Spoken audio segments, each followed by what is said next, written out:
We are finding more and more exoplanets, more and more locations for liquid water, and the possibility for life as we know it. But where are the alien civilizations? Where are the technologically advanced creatures? Why can't we find signs of other sentient beings? Where are their signals out there amongst the stars? Perhaps the answer to that age-old question, are we alone in the galaxy, is a yes.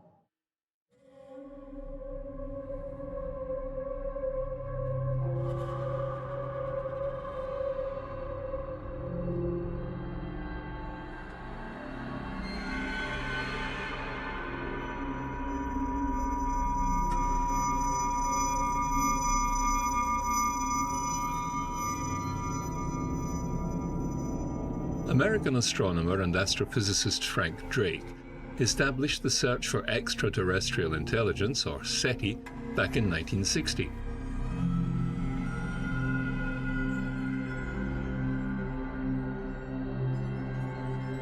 Listening to the stars and the noisy galaxy, trying to find signals that are deliberate, messages from other planets where life has evolved an intelligence, a technological civilization like our own, able to comprehend the vastness of space. Like us, looking for the answer to that age-old question, are we alone?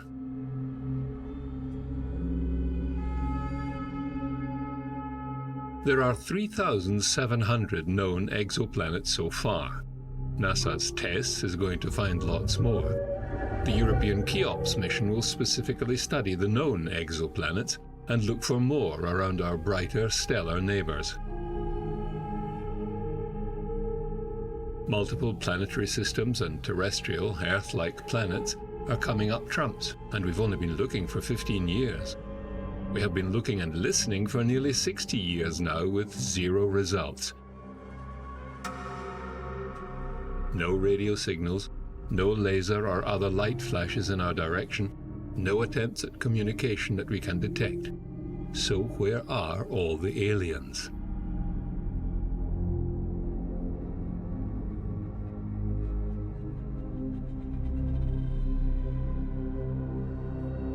Well, it's a complicated question.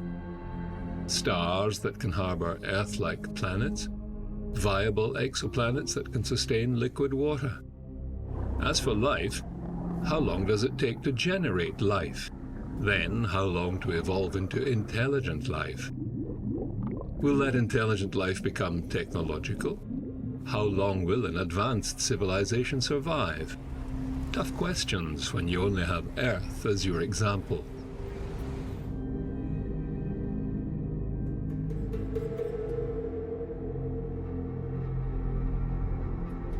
Then there is the time factor.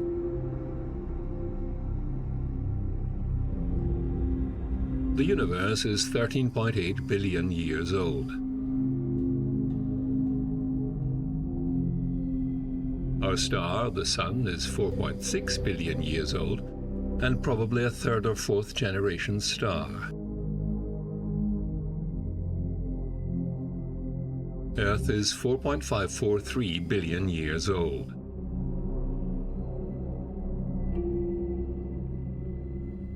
Our moon is just the right size to stabilize Earth's rotation and provide ocean tides and sea currents.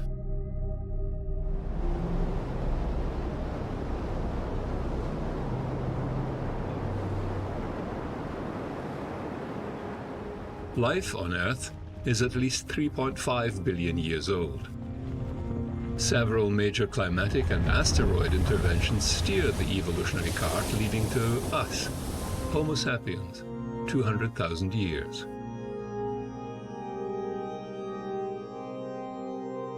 Our civilization began around 6,000 years.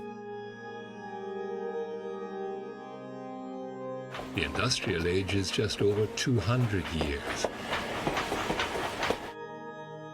The ability to send signals into space, maybe 100 years. Powerful radio signals, television signals, radar and laser light, say 50 years. Being generous, our signals have traveled out in a sphere with a radius of 100 light years.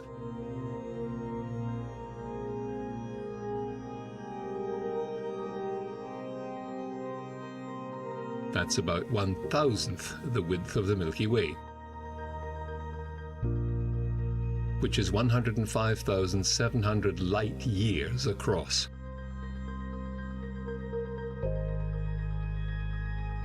The nearest galaxy is Andromeda at 220,000 light years away.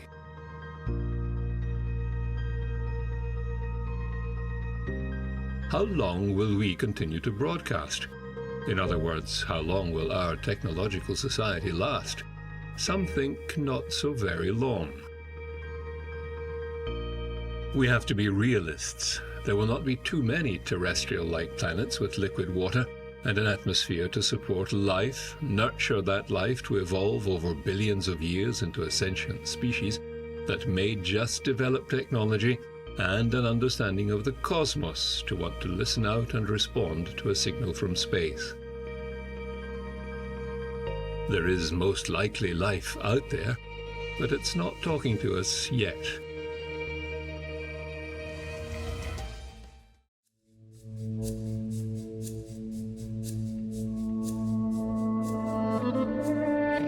Let's crunch some numbers. We'll take the arbitrary figure of 100 light years, where a sufficiently advanced society could detect our radio signals. They then work out where the signal came from and dispatch a response. This could take a few years to achieve. Then that signal will take up to 100 years to get back to us. 100 light years in kilometers roughly equals 9 plus 14 zeros after it.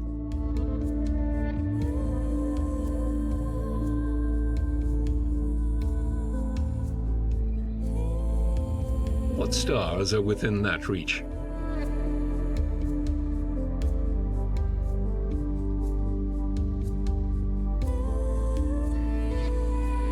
We're only looking at main sequence stars, ones that are stable and long-lived, moving through various stages in their lifetime of billions of years.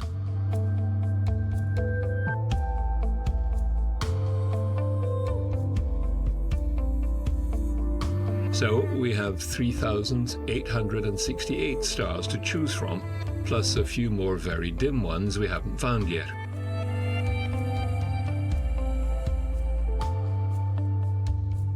Exoplanet hunters have been targeting the dimmer, smaller stars called red dwarfs or M-type stars because it is much easier to detect planets around them.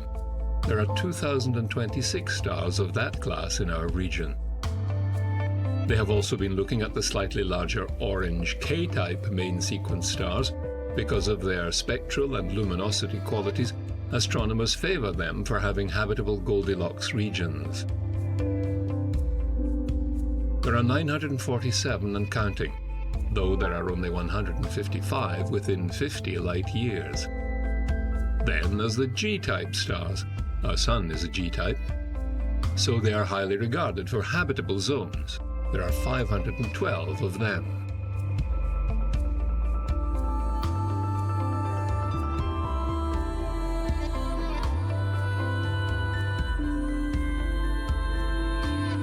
F-types are slightly larger than our Sun, 303 are nearby, and several have known planets.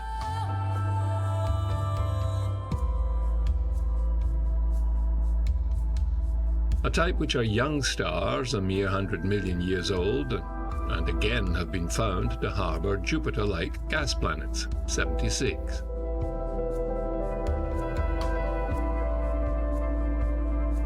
B-type are giant blue stars and rare, only 4 in our region. And supergiant O-types are hot and hostile and nowhere near us.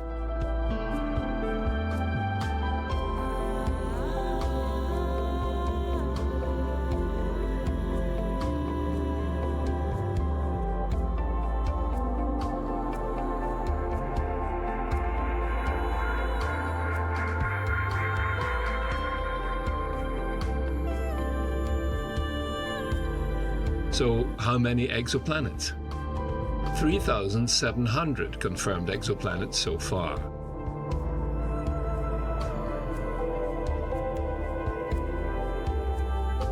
Five Mercury-sized rocky worlds, 72 Mars-sized, 701 Earth-sized terrestrials.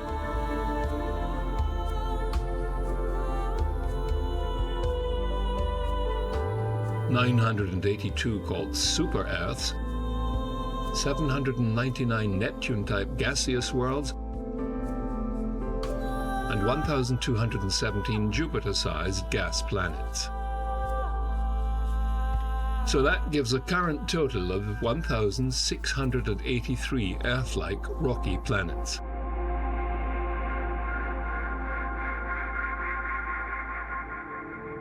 How many of these rocky worlds could harbor liquid water on their surface? Well, there is the habitable or Goldilocks zone around these stars, where the planets receive the right amount of solar flux, where water is liquid. Too close and the water would boil away. Too far and it will freeze, making life more difficult to evolve.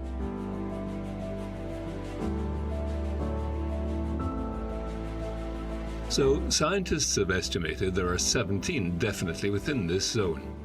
But 3 are outside our distance limit of 100 light years, so that leaves 14. Plus another 13 terrestrials that could seed life, but be very harsh and unforgiving to it. That makes 27 candidates capable of harboring life as we know it.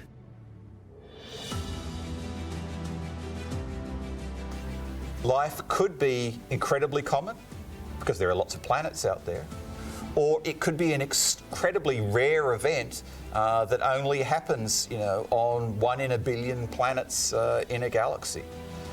We really just don't know. So whenever I get asked that question, my answer is, I don't have an opinion yet. I'll need some more evidence.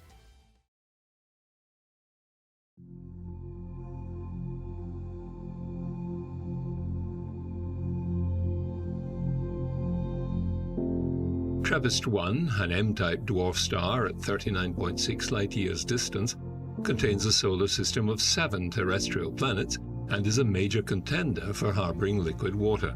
They're all Earth-sized candidates.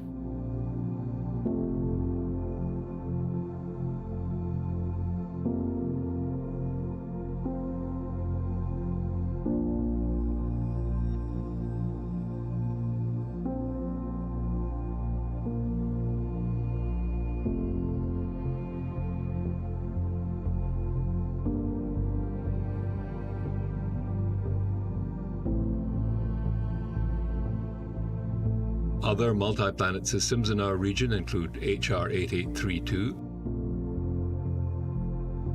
55 Cancri, and 61 Virginis. The names just roll off the tongue, each with at least 3 planets orbiting it.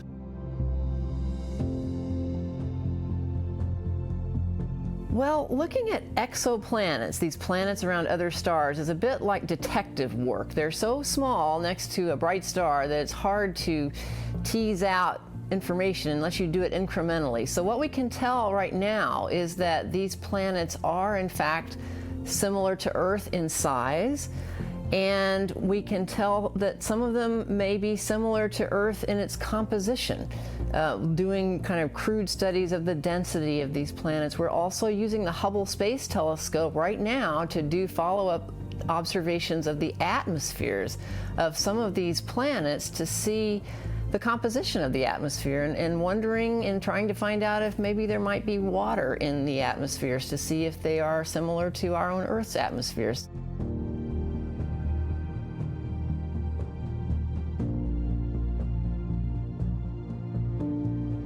With names like TRAPPIST, Tau Cetai, Gliese 876, HD 219134, and Wolf 1060, these exo-worlds sound ponderous and uninteresting.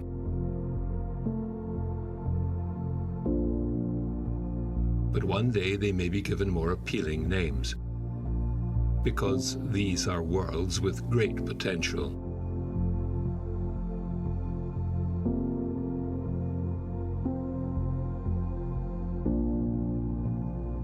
Elements such as hydrogen, helium, carbon, and oxygen abound throughout the universe, so we might assume that they are available to such planets, and therefore water would be plentiful.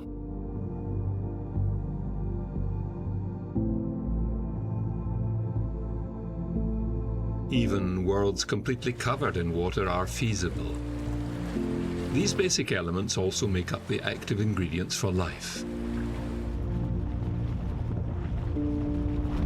Tholins and amino acids are commonplace, so microbial life could emerge on all these target planets quite readily.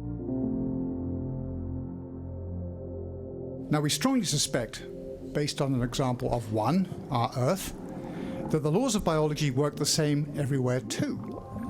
And by that I mean the laws that Charles Darwin discovered for us.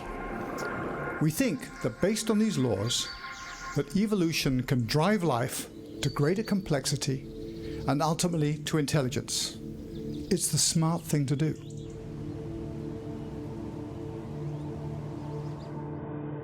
As with Earth, it could take billions of years for evolution to create ever greater complexity and eventually intelligence.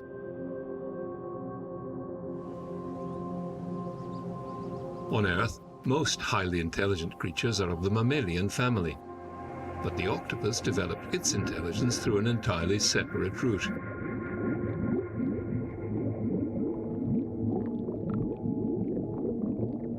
This would indicate that intelligence has many chances of evolving on these worlds.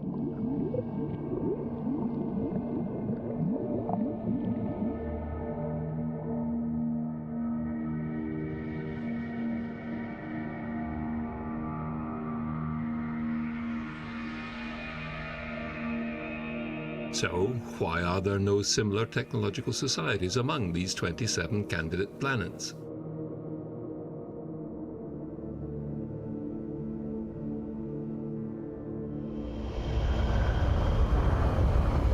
What could be stopping intelligent creatures from developing technology, radios, and spaceships?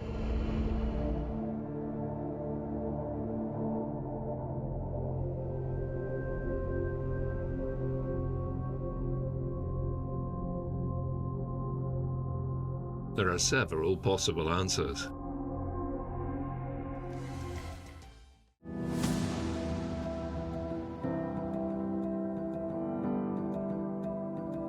Earth has had major climatic disasters that nearly wiped out life completely. Perhaps a similar disaster was successful on one of these other worlds and killed it.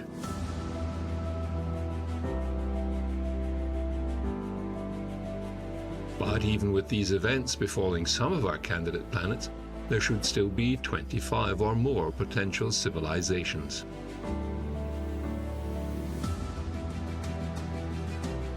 So, you'd think there'd be plenty of opportunities for life to evolve somewhere else and maybe swing by the Earth, or at least call on the radio. But we haven't found any alien monoliths, or beer cans, or cigarette ends, and we have not heard them tweeting on the radio either.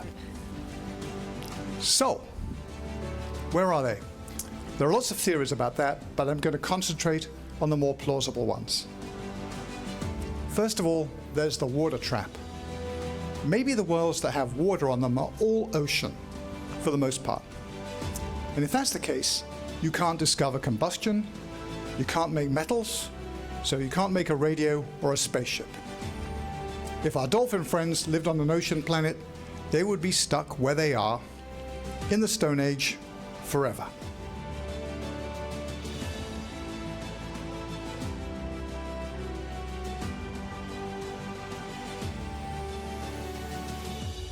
Or maybe on a planet that has dry land but no metals, or very few metals. Same problem, you can't develop a technology. And how about the difficulty of interstellar travel? Maybe it's just too hard. It looks like a real challenge for us. It could be a couple of 100 years before we try that. Maybe it's just too hard. And then there's another theory, which is that we could be the first. We could be the first intelligence to evolve in this part of the galaxy. Someone has to be. We could be the elder race. So here's a time history of Earth. When you look at all the time that life has been here, nearly 4 billion years, humans have only been around for a couple of 100,000 years, civilization for about 6,000 years, depending how you count it, and our technical era only for 200 years. When you look at this picture, it is obvious that the most likely first alien life forms that we discover will not be intelligent. They will be somewhere back here, equivalent to life on Earth during the first 3 billion years of evolution. Similarly, nearby life on an exoplanet is probably plodding its way up the evolutionary ladder. Remember how long it took us to get where we are, where we could even think about life elsewhere.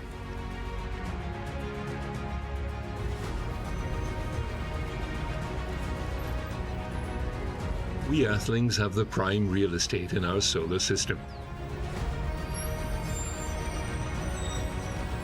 We may well be alone for the moment in our section of the galaxy, the only ones with space travel.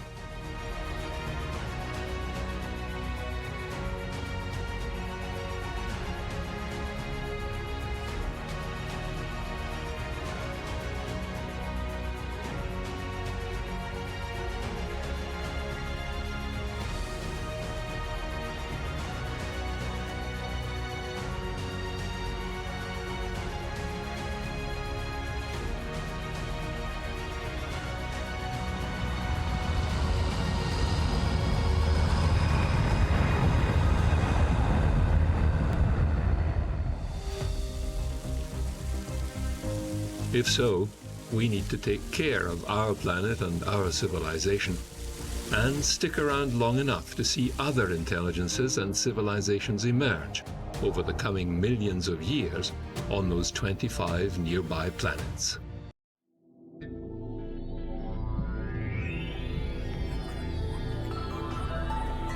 The American relativist John Archibald Wheeler succinctly explained Einstein's equations on relativity this way. Space-time tells matter how to move. Matter tells space-time how to curve. For theoretical scientists to move forward, Einstein's equations now need to be either proved or disproved.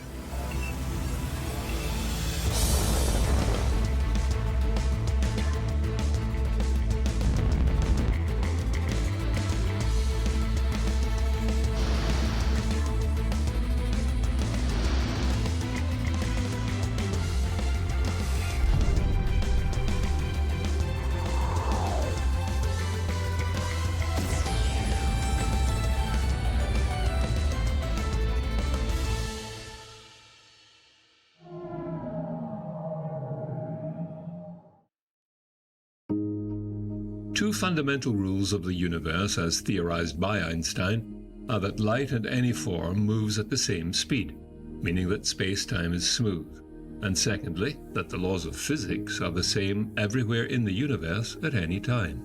Since the more recent discovery that the universe is expanding at an accelerating rate, other theories counter to Einstein's have been put forward. One suggests that space-time is lumpy, and that higher energy light will feel it more as a hindrance. To put this theory to the test, scientists needed to compare the speed of two particles of high energy light. So you might be thinking, two tiny particles of light, why is that important? Well, you need to take the very large and the very small together to understand the universe as a whole. So far, Einstein's theory of relativity, which describes space and time as a smooth fabric that's distorted or bent by massive objects, has been a spectacularly successful explanation of gravity and the large-scale behavior of the universe. Whereas quantum mechanics, another spectacularly successful model, describes the workings of atoms, subatomic particles, and some of the fundamental forces of nature. But scientists have never been able to reconcile the two.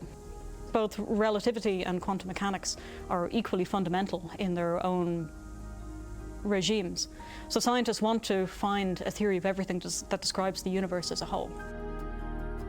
Several ideas which attempt to reconcile relativity and quantum mechanics suggest that space and time are not actually smooth and uniform, but are instead a seething froth when seen at the smallest scale, like bubble wrap.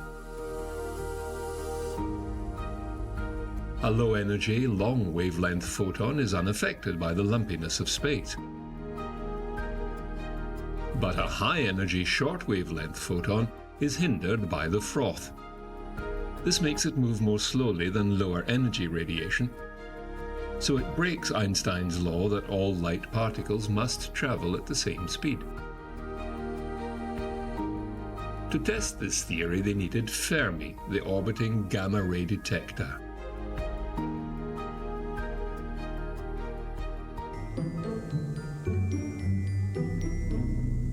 We observed a gamma-ray burst. A gamma-ray burst is a huge explosion.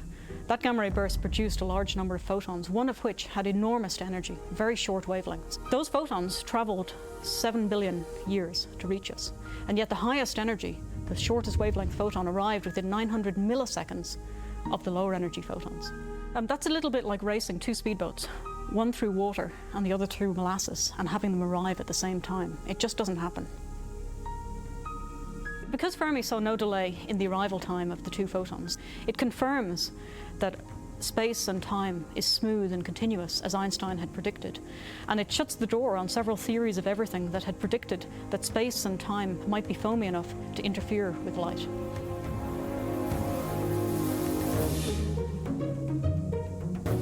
And the observations that we've made of these two photons with Fermi takes us one step closer to achieving the goal of having a theory of everything that combines the most successful aspects of quantum mechanics and relativity into one unified theory.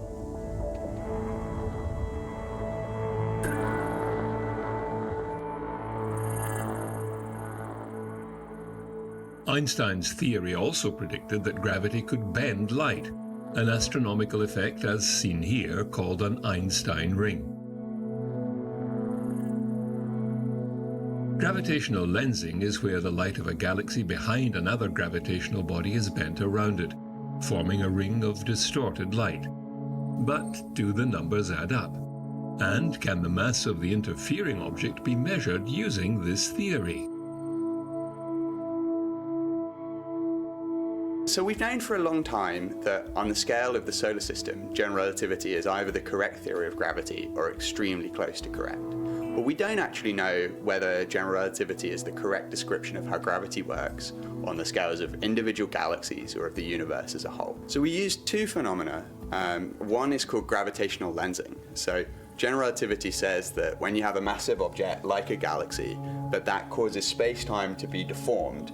And that warping of space-time means that if you have a second galaxy behind it, the light coming from that second galaxy will be deflected. And if the deforming of space-time is enough, you can get multiple images of that background galaxy warped into what we call an Einstein ring. And the radius of that ring, how big that ring is, tells you how much warping of space-time is going on. So we used two telescopes to do this. We took an image of the gravitational lensing using the Hubble Space Telescope, and that let us measure how big the Einstein ring is. And then we used the very large telescope operated by the European Southern Observatory in Chile to measure how fast the stars are moving in the lensing galaxy. So we took spectra. This is measuring how much energy is emitted basically in each color. And those spectra tell us how fast the stars are moving in the galaxy. Measuring how fast the stars are moving tells us how much gravity there must be holding those stars in their orbits. And so comparing the amount of mass that we infer from that with the amount of warping of space-time that we see from the lensing, we're able to test whether the amount of warping is consistent with general relativity. In 1917, Einstein created the concept of a cosmological constant in his calculations to balance out gravity in his theory of general relativity. He later abandoned this concept, considering it erroneous. However, with the recent discovery of an accelerating universe, that constant might help explain dark energy. Dark energy is a hypothetical substance that explains why the expansion of the universe is accelerating. So the universe has been expanding ever since the Big Bang, but what's odd, and we've only known this for the last 15 years or so, is that that acceleration is getting faster. It's accelerating. Now, naively, you would expect that all of the gravity in the universe, all of the mass, would cause things to pull together and slow down the expansion or have it carry on going at the same rate. You can't really come up easily with a way of explaining why the expansion is getting faster and accelerating. Now, one way of explaining dark energy, one way of getting rid of dark energy entirely, is to say, well, all of that interpretation is based on assuming general relativity is the correct theory of gravity. Now, if it's not, and a lot of theoretical cosmologists have worked on this in the past, you can come up with ways of accelerating the expansion without introducing a dark energy.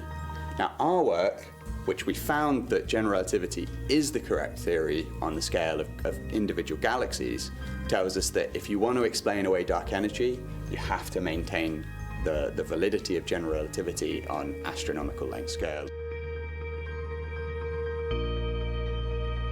Another factor of Einstein's relativity is that gravity and space-time will function in a predictable manner everywhere.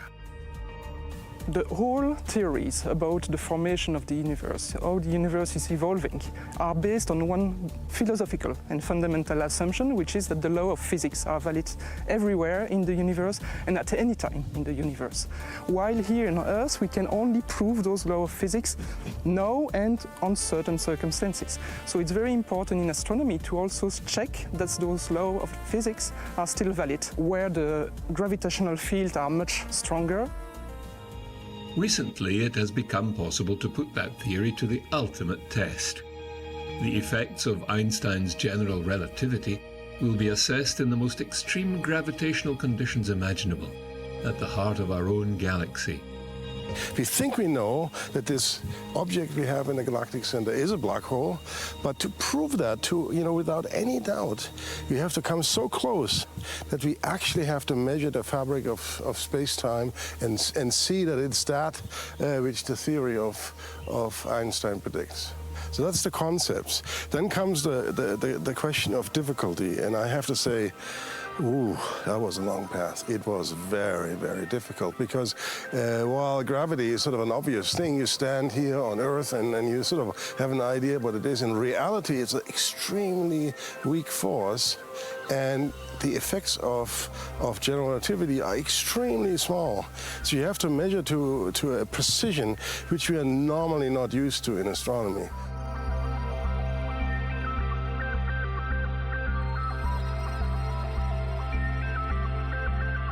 Well, you see, the center of Milky Way, where we suspect there is a black hole, has stars orbiting this central black hole. And these stars are our measurement objects, if you like. They test the gravity of the object. And there's one star in particular, which we've been following now, believe it or not, for 25 years.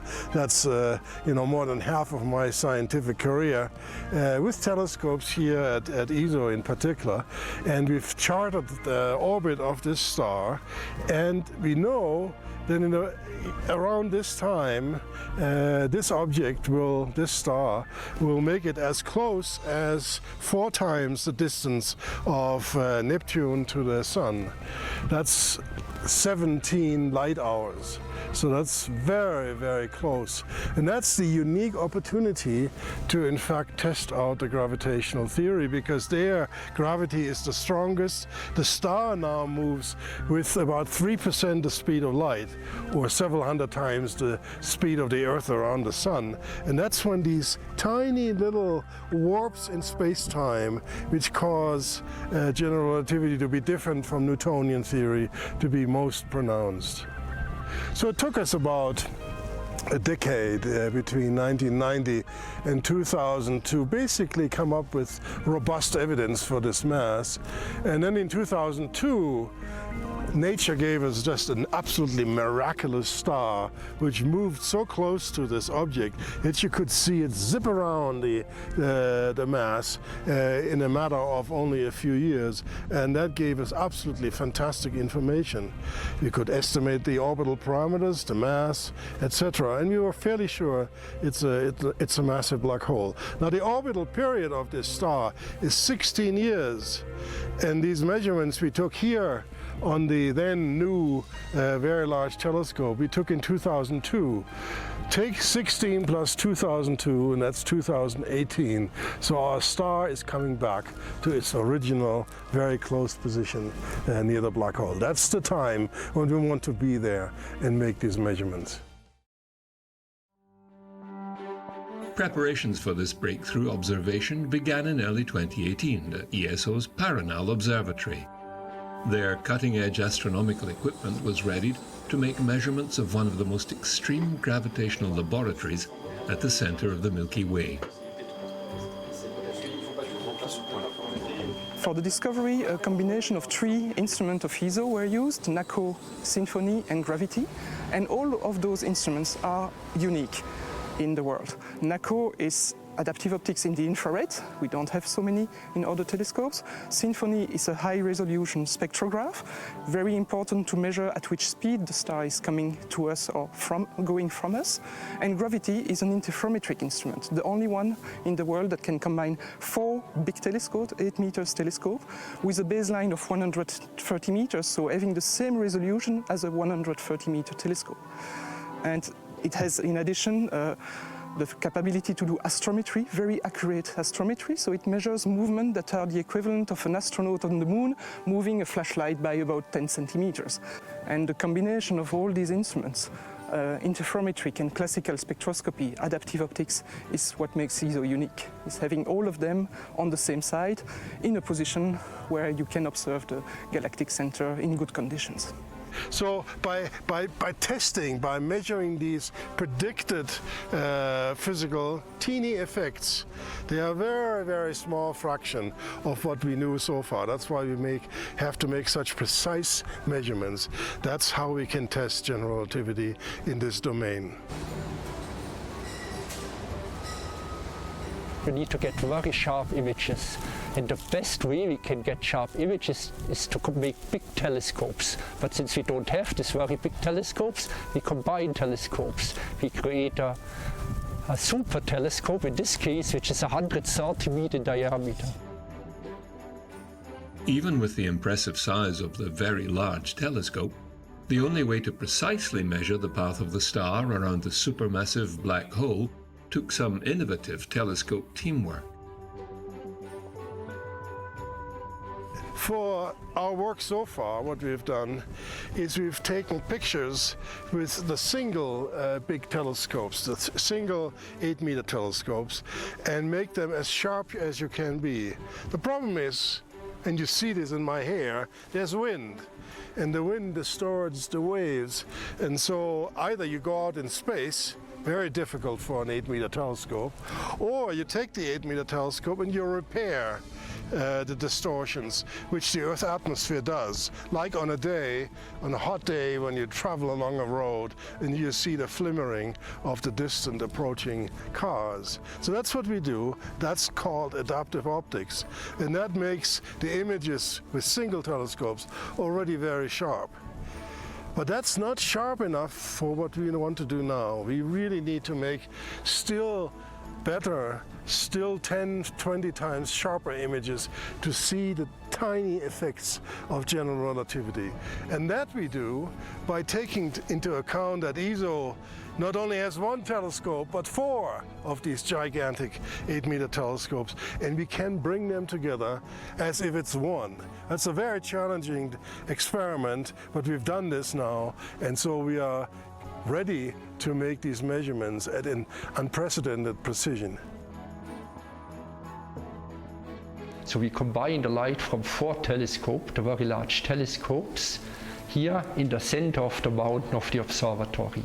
The 4 telescopes are separated by 130 meters, which means that our super telescope can make 20 times sharper images than a single telescope.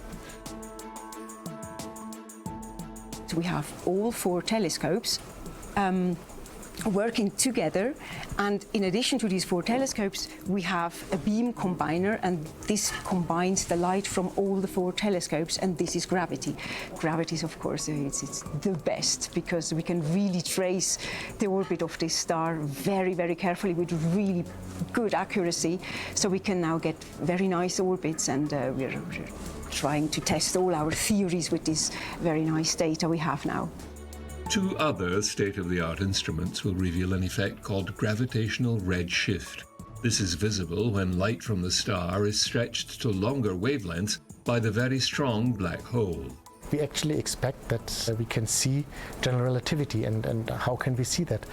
It's actually a slight deviation of how the star is moving, and this deviation we can see in the first place with the so-called Doppler effect. It's currently approaching us, and it will fly away, and this Doppler effect is actually something we can observe by the means of spectroscopy, and spectroscopy in turn means that you need a spectrograph, and such a spectrograph is Symphony, and that is the instrument which will be the one which actually is observing the relativistic effects. Now, after an epic 26-year observing campaign, the effects of Einstein's general relativity have been clearly seen for the first time. So the experiment we're doing is extremely simple in some sense. We are just measuring the motion of stars around the black hole. That is very much like Earth goes around the sun, and you can actually calculate the mass of the sun from the knowledge that Earth takes a year to go around the sun, and essentially we try to do the same. We try to measure the mass of the black hole by seeing how the stars fly around it. And right now we are observing this passage as the star moves into this critical curve around the black hole. For scientists, a spectacular show of orbital mechanics and relativity. So what were the most exciting moments in the observing campaign? I think actually it was in the very beginning, about 2 years ago, when we for the first time pointed to the black hole and to the star, and actually we've seen that both of them, and this was a big surprise for us, because we did not expect it. Actually, it's right at the field of view of what we have, and so this was very revealing to actually see it, that we can go to very faint, that we see the faint black hole all the time and the star nearby. And the other most exciting probably was that this year, when the star was moving so fast at a fraction of the speed of light, that you could see it from night to night. This was very exciting to see. And the combination of all these instruments, interferometric and classical spectroscopy, adaptive optics, is what makes ESO unique. It's having all of them on the same side in a position where you can observe the galactic center in good conditions.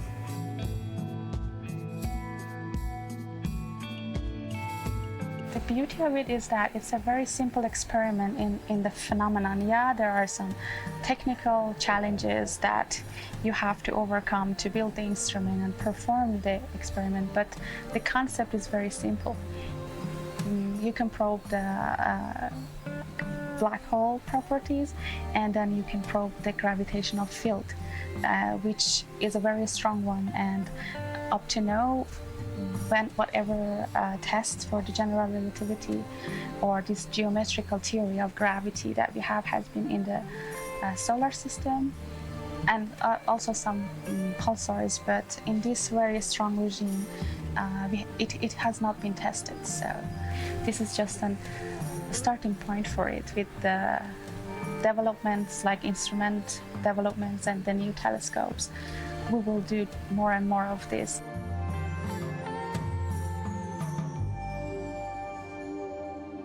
More than a century after he published the paper setting out the equations of general relativity, Einstein has been proven right once more with the combined resources of the ESO. This is one of the huge benefits of ESO, and the way ESO works is that there is always a very strong collaboration between ESO and its institutes in its member states, which is very unique in the world, because it enables ESO and the ESO members to undertake projects like gravity, which are so complicated that you need a strong team.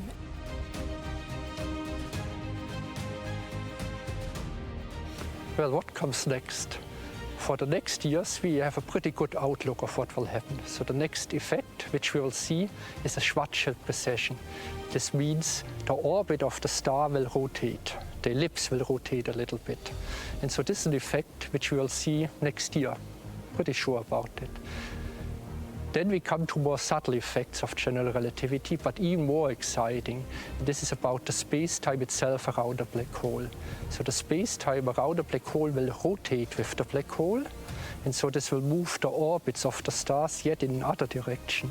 And this is very exciting because this property is very unique to general relativity, and we will only be able, in that black hole in the center of the Milky Way, we will have the precision to measure that.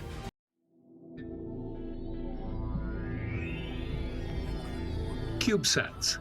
They've been around for a while now.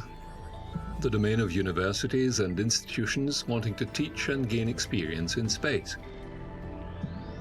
They're low cost, light, and very adaptable. Not only that, but they're also easy to send into orbit. Now, business is eyeing off these microsatellites with big plans for the future.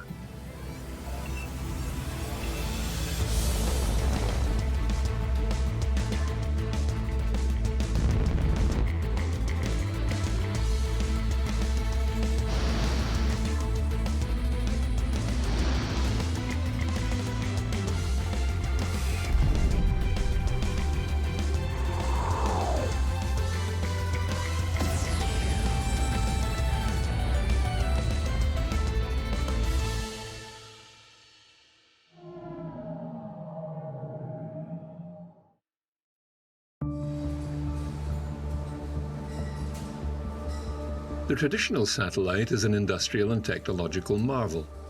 Designed and built from the ground up for a specific purpose with a long life expectancy, some communications and global positioning satellites are built on an off-the-shelf platform design to help alleviate costs. Launching them into orbit, however, is no easy feat. Weighing as much as 50 tons, they have to be placed in a geosynchronous or high polar orbit, which requires expensive launch facilities. The CubeSatellite, or microsatellite, devised as a training and development tool for university students, has now taken on a life of its own as a low-cost alternative to the conventional satellites in particular roles and for new purposes not previously considered.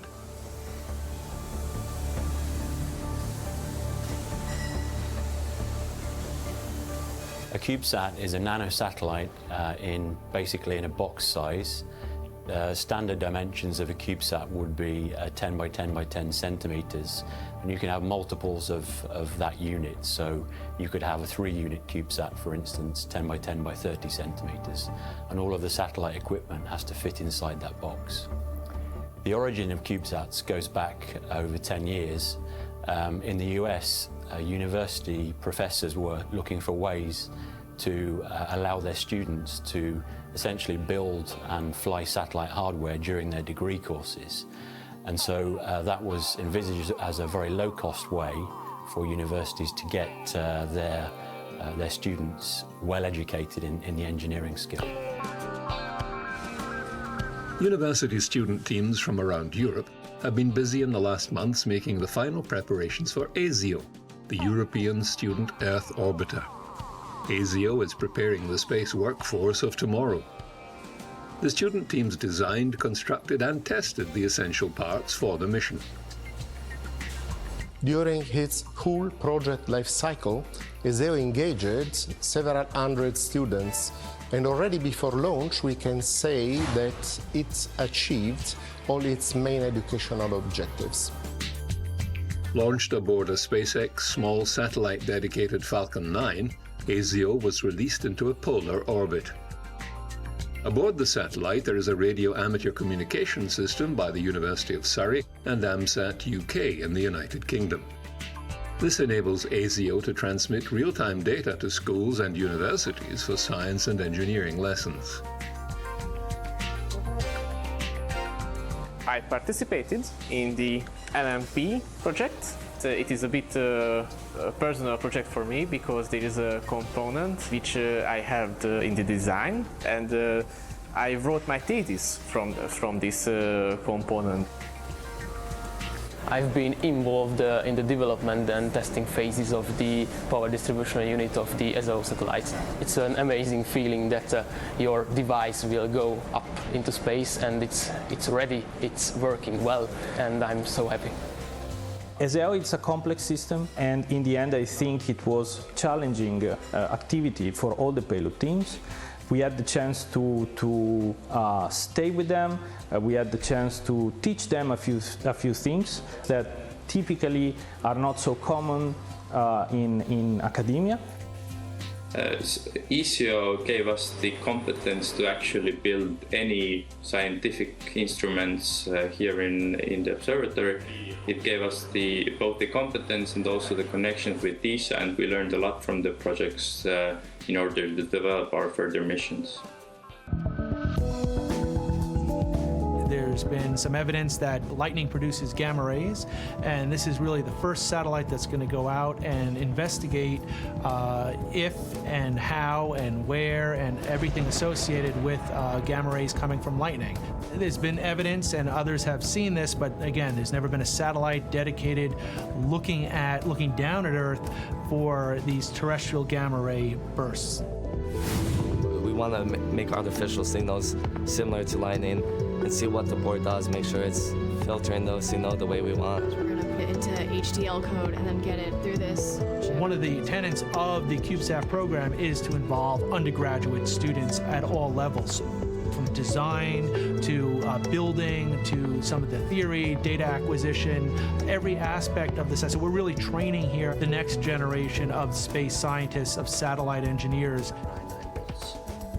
As soon as the launch goes up and they know they're a part of that satellite and data's coming in, I mean, that'll be with them throughout their life.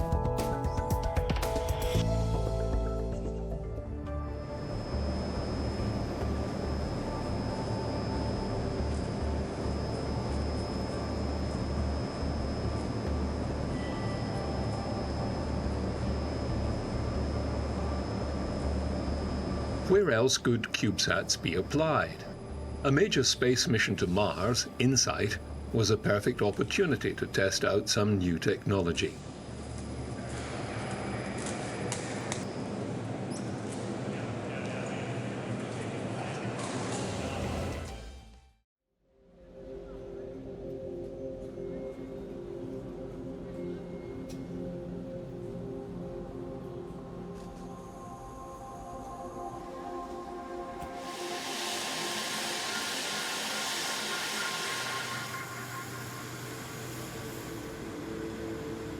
Liftoff of the United Launch Alliance Atlas V rocket.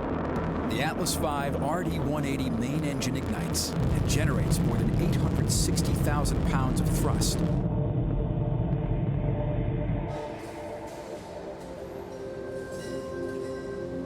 Flying with the InSight spacecraft to Mars were two CubeSats.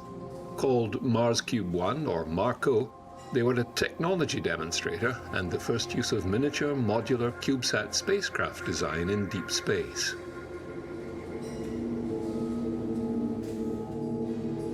The pair of briefcase-sized spacecraft, MARCO A and B, were launched on the same rocket as InSight and traveled independently of the main craft. They carried a number of communication and navigation flight experiments. Although NASA emphasized the experimental nature of the CubeSats before the InSight landing, the MARCO spacecraft performed as intended, receiving the UHF telemetry from InSight during its entry, descent, and landing phase, and rebroadcasting it at X-band frequencies received by NASA's Deep Space Network. This vindicated CubeSats as another tool in the exploration of deep space. To top it off, MARCO B managed to take a photo of Mars and transmit it back to Earth as it passed by the planet.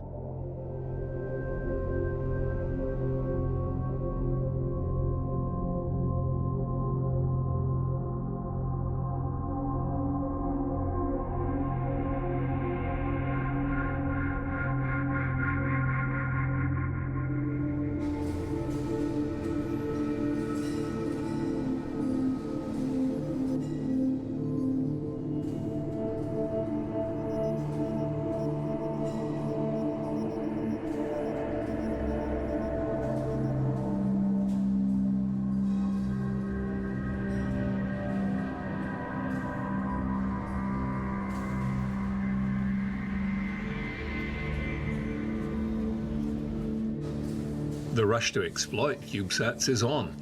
Scientists and engineers have begun designing, building and launching various designs for specific missions and for testing new technologies in space.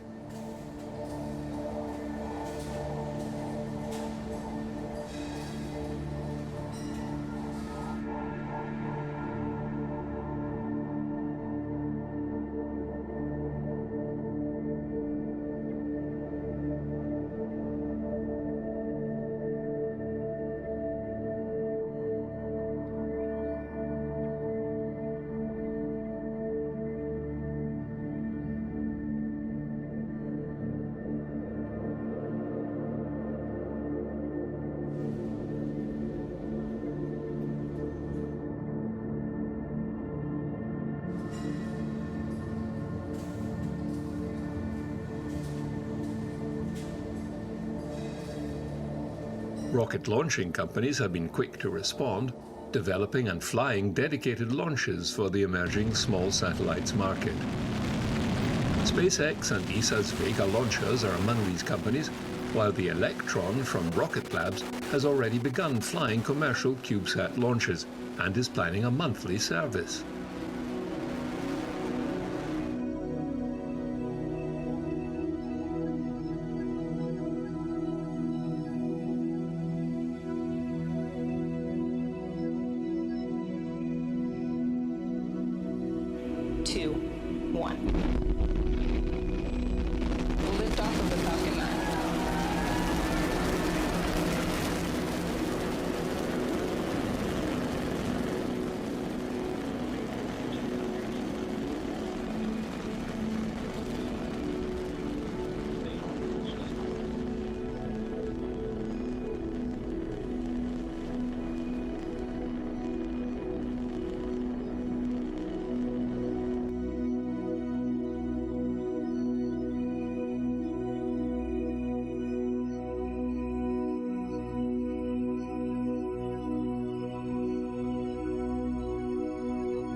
My involvement goes back 10 years from when I was working in the education office at ESA. So indeed, I was responsible for managing university CubeSat projects that we would then later fly on the maiden flight of the Vega launch.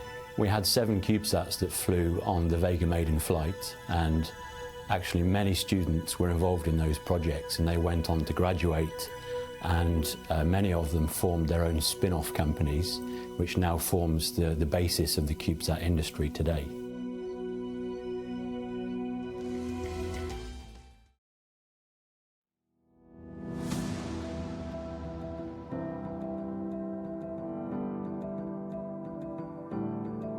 What we're seeing is that the same technologies that are being exploited terrestrially for aerial drones are also being exploited by CubeSats. So I like to think that that same technology will enable CubeSats to become the autonomous drones of the space domain. With the capability of CubeSats to become autonomous space drones, they will have the performance to be able to perform autonomous navigation, close proximity operations around other target objects, and also be able to fly in swarm formations. So these are very advanced architectures. We might also see them being able to perform autonomous rendezvous and docking together, forming building blocks to build up larger structures in space in the future. When we do the CubeSat projects, of course, the standard engineering approach combined with the access to ESA facilities and technical know-how gives an added value to ESA member states to ensure that we maximise the probability of mission success within the tight financial constraints of each project. So far we've flown one technology CubeSat in orbit, GOMX-3. That mission has been very successful. It's recently re-entered the atmosphere, so the mission has been completed successfully. Now we are preparing to fly another CubeSat called Carmen. It's designed to demonstrate re-entry technologies, very exciting and challenging project. And beyond that, we have another 4 technology CubeSats in development, and we're already talking to our member states about starting many new projects in the future for these technology demonstrations.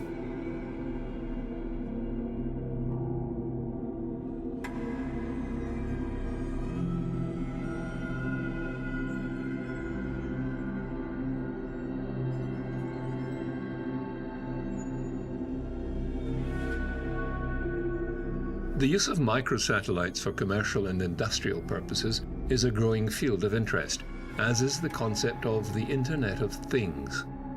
One company has combined the two into what may become the next great technological revolution. Alongside household names like Microsoft, Google, and SpaceX, you may soon be adding Fleet to the list.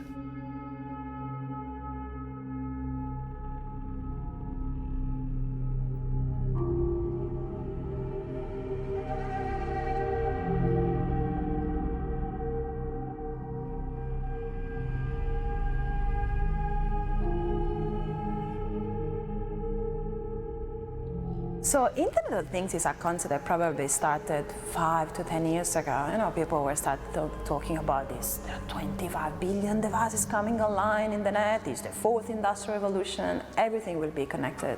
It's going to change our lives. I kind of separate the concept in 2. The smart cities.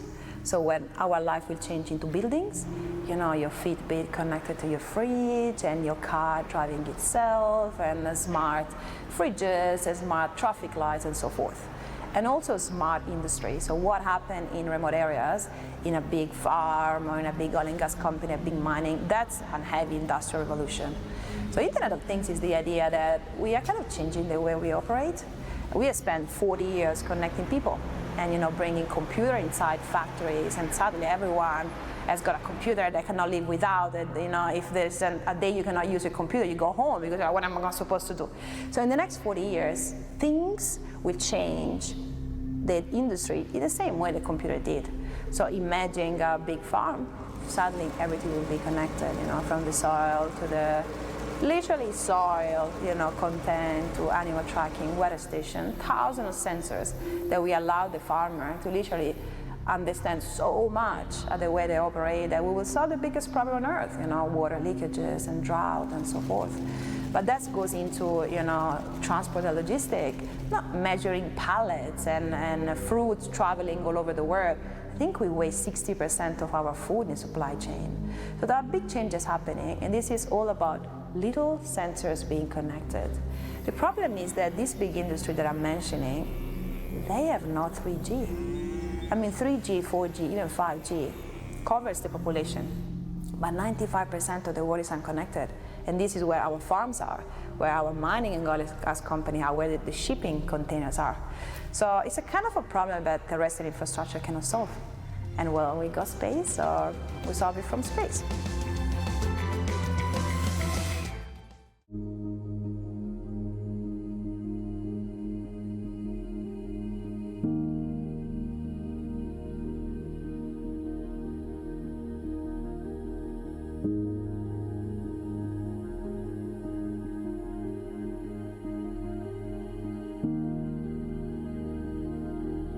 The potential for a constellation or swarms of CubeSats to become powerful research and communication tools is now starting to be explored.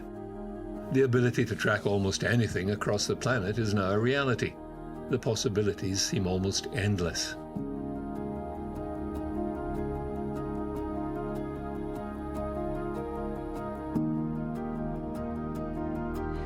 Internet of Things is interesting because with one satellite in LEO, so low Earth orbit, you cover almost every side of the planet. And customers sees you once a day. It's not much. You know, it's not really good for high-speed internet or talking Skype or checking YouTube, but it's great, you know, for a valve. or a soil moisture sensor, or a cow. You don't want to know where a cow is every single minute of your day. Probably you do, but once a day is perfect for Leo. But when you reach 100, or for us it's 100, it probably will be even less, the latency is so good that you can actually tackle some high pressure emergency applications, like safety and security, in which you want to send the data and grab it straight away and send it to the customer straight away. But the good things of Internet of Things is that you launch one satellite and then you're in operation. You can serve everything now. So we had launched 4 satellites last year. It was a great journey of Fleet. For a startup, we launched them in 24 days. 2 with Rocket Lab was first Rocket Lab launch of nano satellites was commercial. So it was literally like, what is going to happen here? And then of course SpaceX and PSLV, but the first satellites we built was almost 1 year, the second one 2 months. When we launched with Rocket Lab, by the time we started building the satellites, to the time we booked the flights and the time we were in space, was 4 weeks. So it's a big revolution also on the launcher side, that can put us in space quite fast.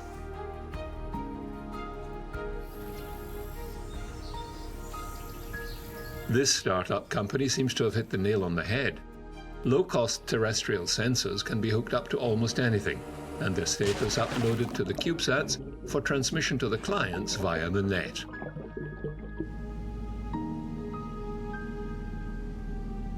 The people that are booking these sensors, they come from the biggest oil and gas company in the world with all the farms in South America. This is big customer. So we are entering a phase in which, as most startups are starting so little, is having massive customer impact. That satellite company that operates for $1 billion in many, many years don't have. So it's time to see at these satellites and understand it's not a game anymore. This is going to be $1 billion companies very, very fast. So it's quite exciting. This system could increase efficiencies and save waste across the globe. Earth needs help. Earth needs monitoring, Earth needs efficiency, Earth needs water to be saved, and food to be not wasted, and people to be safe. So millions of sensors are going to change the world forever. It's going to be billions. When we started Fleet, we started with a dream of connecting the entire world and millions of devices. We call it 1F. It's our first constellation, and for us 2F is going to be the moon, and 3F is going to be Mars. The potential for space exploration is exciting. Quick and efficient data networks dispatched to the moon, Mars, and beyond, or even swarms of CubeSats surrounding an asteroid or a spacecraft during rendezvous, sending back data and video. The scope is limitless. Imagine you can have a constellation to track every robot and things just to make sure where they are, and this is just the beginning. And the reality is that when the big entrepreneur will go to Mars, they will put so many things, and you want to make sure they're tracked, and it's a complicated exercise. And a CubeSat, it's a way to go there fast. When you need to move a big satellite to Mars, it takes a long time. And you launch a storm of bees, eventually they will get there. But eventually we'll go there, and we will have to do the same. We will have to have big responsibility when we start conquering the other planets, monitoring what happened. I think, it's going to be Fleet responsibility as well, I guess. NASA's latest robotic lander, InSight, descends to the surface of Mars. A challenging effort greeted with elation. Touchdown confirmed.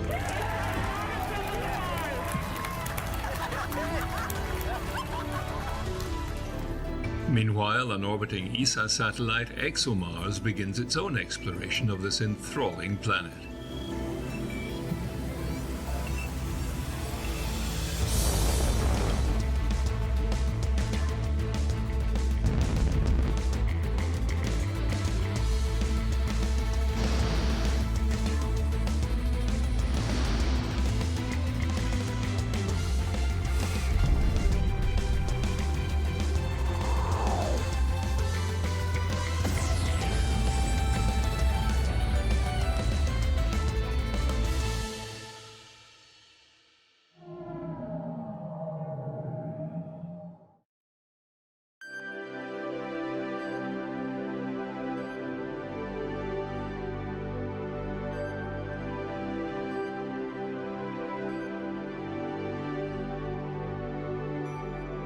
The majestic stereo imagery of Mars as seen from orbit reveals a planet of dynamic texture and form, slowly revealing its secrets.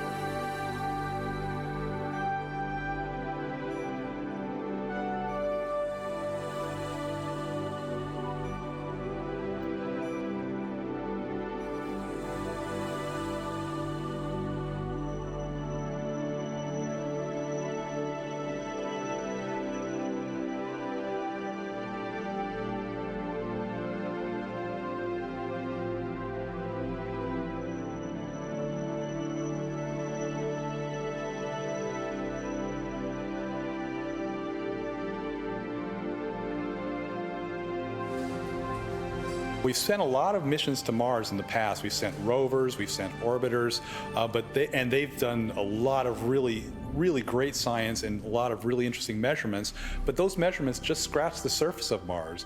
We know a lot about the surface of Mars, we know a lot about its atmosphere, and even about its ionosphere, but we don't know very much about what goes on a mile below the surface, much less 2,000 miles below the surface down to the center. And this will be the first mission that's going to Mars specifically to investigate the huge extent of Mars below the surface. The basic idea of InSight is to map out the deep structure of Mars for the very first time. We're going to map out the thickness of the crust, the size of the core, the composition of the mantle and core of the planet, sort of get the first map of the deep inside of Mars. It's going to Mars to do the science, to make the measurements that scientifically and personally I've been waiting for over 30 years for. As a graduate student, I was doing research on Mars, and I just needed to have the thickness of the crust. I just needed the thickness of the crust, and we didn't have it. And seismology was the way to do it. And so I thought, well, maybe someday somebody will put a seismometer on Mars and get this measurement so I can do my research. And so it's kind of an amazing journey for me to look back and say, I'm the guy who's actually going to put that seismometer on Mars, get that information, and now I can go back and finish the job I was trying to do 30 years ago. It's an amazing feeling. The InSight mission will finally provide seismic information of Mars that scientists have been wanting for since the very first Mars lander, Viking. It had a seismometer on it, but for a variety of reasons it never got back any seismic data. There's been many other attempts to get seismometers onto the surface of Mars for very good science reasons, but they've, for one reason or another, never been successful. So now we're right on the very edge of getting a seismometer onto Mars that will finally give us back seismic data. That seismic data is incredibly important to scientists because it gives them an idea of what the size of the crust, the mantle, and the core are, as well as the properties of each of those, which are the basic internals of every rocky planet.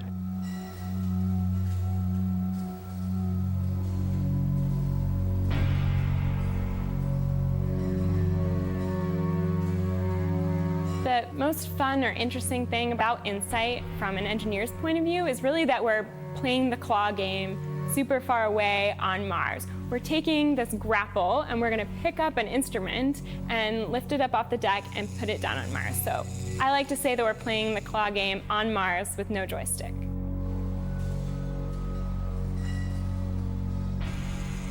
Next, a wind and thermal shield will be lowered over the seismic instrument to protect it from the environment.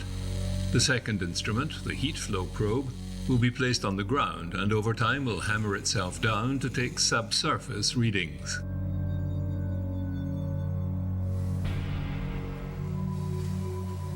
There's a lot of international partners on InSight. It really takes a whole world to produce an exciting mission like this. So most of our science missions are actually being supported by our international partners. So for example, the SEIS instrument, our seismometer, has support from the French, the Germans, the Swiss, the UK folks. So we have a variety of those people. The heat flow and physical properties probe is being provided by the Germans with some support from Poland. InSight is a mission to Mars, but it's much, much more than a Mars mission. In some sense, it's like a time machine. It's measuring the structure of Mars that was put in place 4.5 billion years ago, so we can go back and understand the processes that formed Mars just shortly after it was accreted from the solar nebula. By studying Mars, we'll be able to learn more about Earth, Venus, Mercury, even the Moon, even exoplanets around other stars.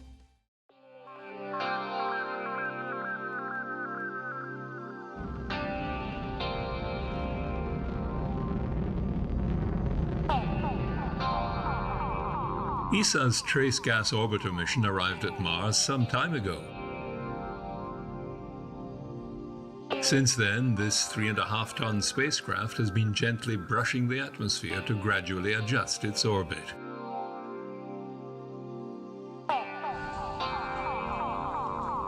In ESA's Planetary Missions Control Room in Darmstadt, Germany, flight controllers have been checking systems and commissioning instruments on the ExoMars Trace Gas Orbiter. Now it's ready to begin its science mission. It has been a long time since we arrived at Mars in October 2016, and we have had a very long period, 1 year, of aerobraking, which consisted in reducing the orbital period from the time when we arrived, where it was actually several days, to 2 hours, which is the nominal period for science observations.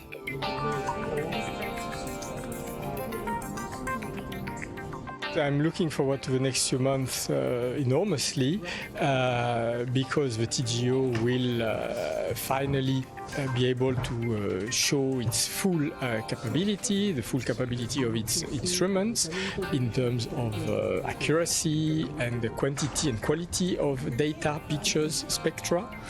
And also because we will be able to do joint observations with our previous spacecraft at Mars, Mars Express, which is still alive and working after 15 years actually.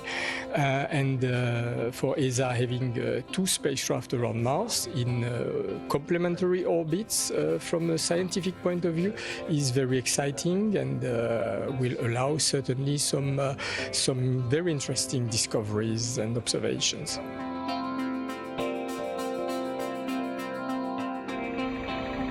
ExoMars will fill a double role when its partner rover is dispatched to Mars in the coming months in the search for life on the dusty planet.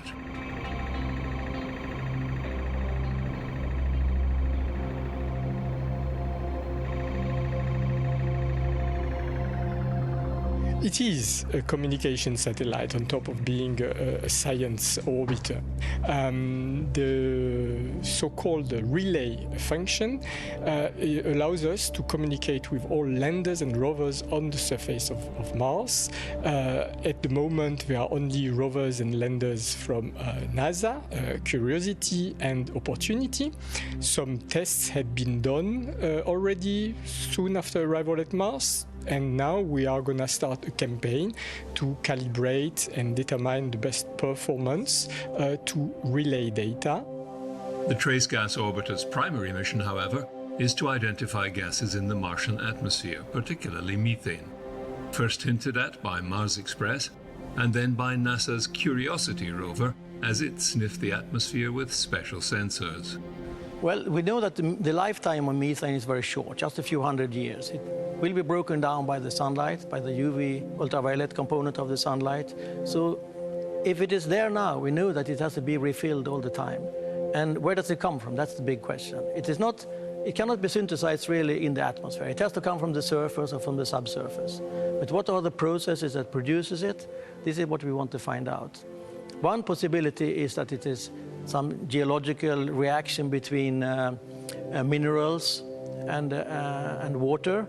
Another possibility is that actually also are microbes down buried underneath the surface that is producing it today or has produced it a long time ago, and they're all dead now, but that the methane has been kept underground and with some mechanism is released to get up into the atmosphere. So these are all these kind of things we try to find out.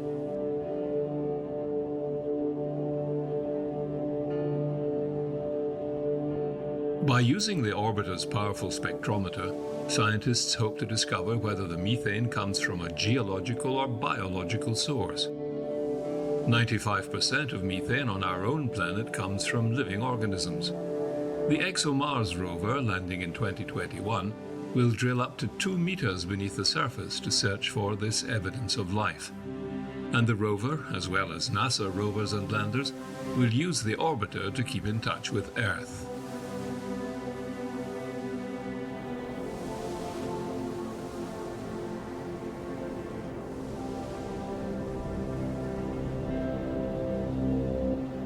Mars exploration is an international endeavor, and every mission adds to our understanding of this alien world, a place that some of us might someday call home. Planetary exploration is always very exciting, but Mars, of course, has this very special thing, is that there is actually a place that you can imagine yourself walking on. You eventually, within not too far in the time in the future, surely people will be walking on Mars. And that makes it very exciting. And then to think about this idea that there might have been some kind of life, or even exist today underground on Mars, that makes it a very special place.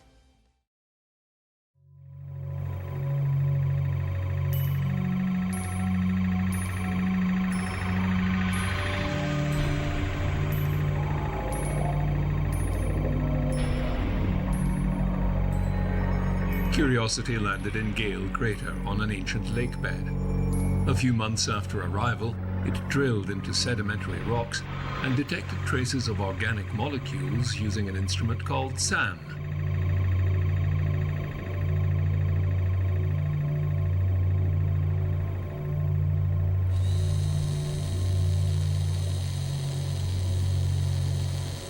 Well, the SAM instrument detected a variety of organic molecules in a sediment that is from an ancient lake bed in the middle of Gale Crater. And what's important about these is that we now have a lot more certainty that there's organic molecules preserved at the surface of Mars. We didn't know that before. But what's interesting is that we don't know what the source of these organic molecules is right now. There's just not enough information from that.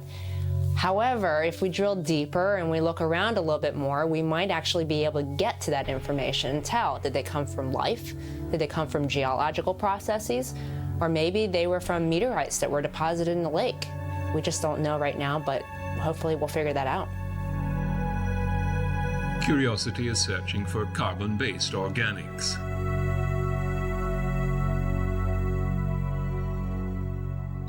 SAM made the new detections by heating samples of crushed rock to very high temperatures, above 1,000 degrees Fahrenheit. This vaporized the samples and released several species of small hydrocarbons like benzene and propane. Because the hydrocarbons were released at such high temperatures, they may be the fragments of bigger, heavier molecules within the rock similar to kerogens. On Earth, kerogens are found in rocks like black shale and coal and are the products of ancient plant and bacteria. Some other organics have been detected, like thiophene, which contains sulfur. Introduced by geological processes, this sulfur acts as a preservative, binding organic molecules together and making them resistant to oxidation, so preserving them for millennia. Organic molecules could be the food for life, or they could be the product of life, or maybe they're from something altogether different, such as geology or meteorites that were deposited into the lake. We don't know what the source is, but there's a story there, and we're going to uncover what that is. Scientists still don't know if the discovered organics on Mars are biological in origin, but it's exciting to find such old material preserved right at the surface. This finding is also encouraging for future exploration. So for a time, Curiosity continued to travel, find interesting outcrops, drill holes, take samples. Then, inexplicably, something went wrong.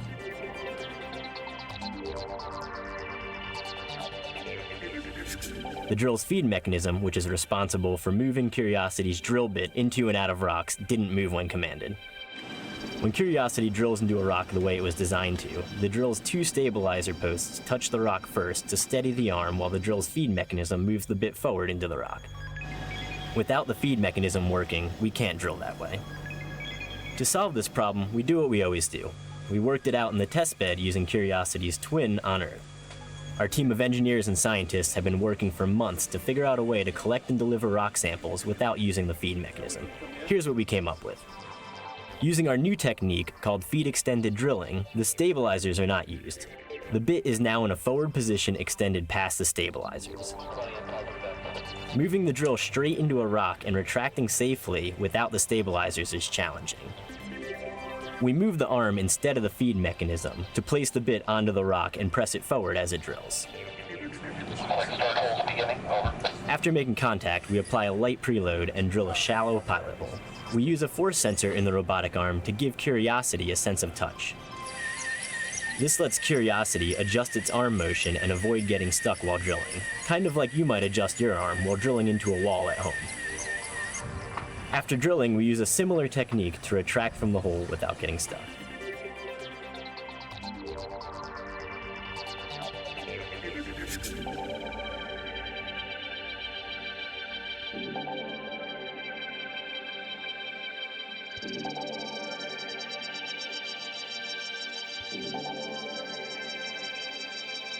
With Rover 2020 design and construction well underway, engineers will be sure to avoid such a problem with Curiosity's cousin, which will land in the Jezero crater in 2020.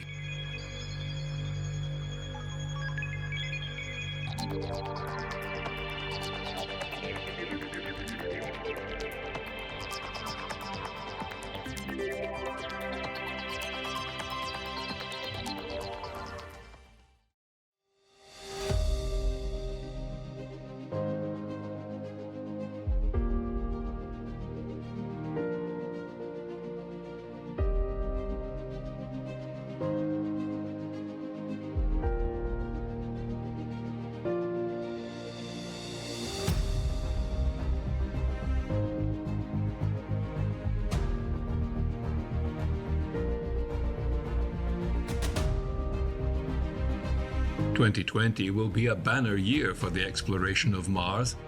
In addition to the launch of NASA's Mars 2020 rover, the European Space Agency and Roscosmos are sending the ExoMars rover to the Red Planet.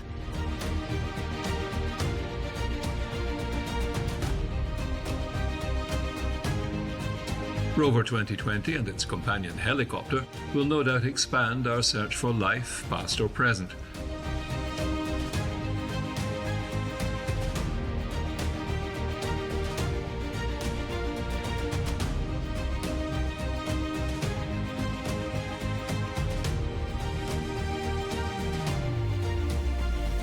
However, the big advance forward in organic analysis will be the game changer. Both rovers will carry on board a MoMA.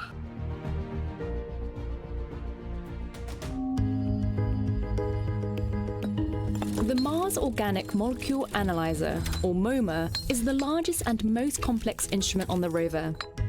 Its mass spectrometer subsystem and its main electronics were built and tested at NASA's Goddard Space Flight Center, which also contributed mass spectrometers to NASA's Curiosity rover and MAVEN orbiter. MoMA is designed with a mix of proven hardware and innovative new technologies. Here's how it works. In gas chromatograph mode, crushed Martian rock is put into an oven and heated to 900 degrees Celsius in just 2 minutes, vaporizing the sample. Molecules of hot gas rise up and flow into a narrow 20-meter-long tube. Special coatings inside the tube cause molecules with certain chemistries to slow down more than others, separating the mixture of molecules over time. Next, a beam of electrons ionizes the molecules, giving them a positive electric charge and deflecting them towards the linear ion trap. The ions are caught by a fluctuating electric field and sent to a detector to determine the chemical makeup. While gas chromatography has been used to study Mars since the Viking program, MoMA has a second method for preparing samples that has never been used on another planet. In laser desorption mode, a sample is placed beneath a powerful ultraviolet laser. A beam of energetic light builds within the laser and fires in a billionth of a second, concentrating its energy onto a spot smaller than a grain of sand. This rapidly vaporizes a portion of the sample, releasing large organic molecules that could be broken down by oven heating. The laser shot also ionizes some of the molecules, allowing the vapor to head directly to the linear ion trap. Neutral molecules are ejected by a vacuum, while the remaining ions are sent to the detector to determine their chemical makeup. Laser desorption will enable MoMA to detect long molecules, like lipids, the building blocks of cell membranes, a leap forward in the search for life on Mars.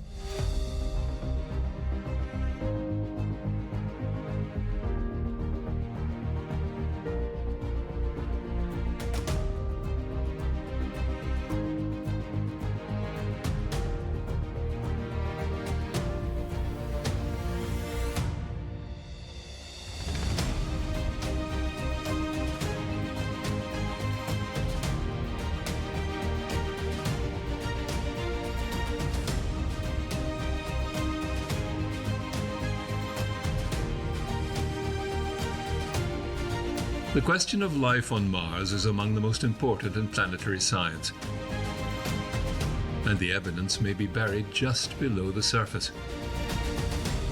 With the help of MoMA, we will take one step closer to uncovering the answer.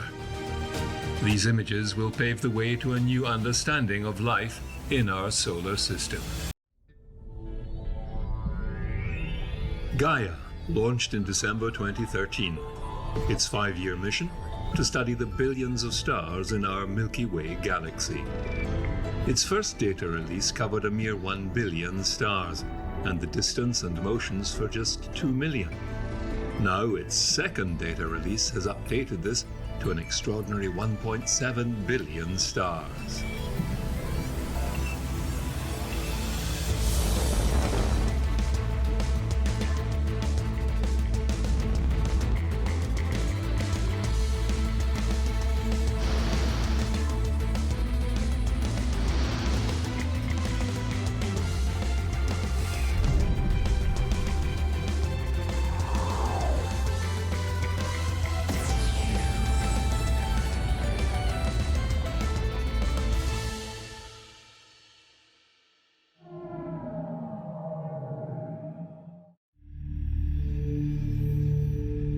The second data release of ESA's Gaia mission has produced an extraordinary catalogue of over 1.5 billion stars in our galaxy.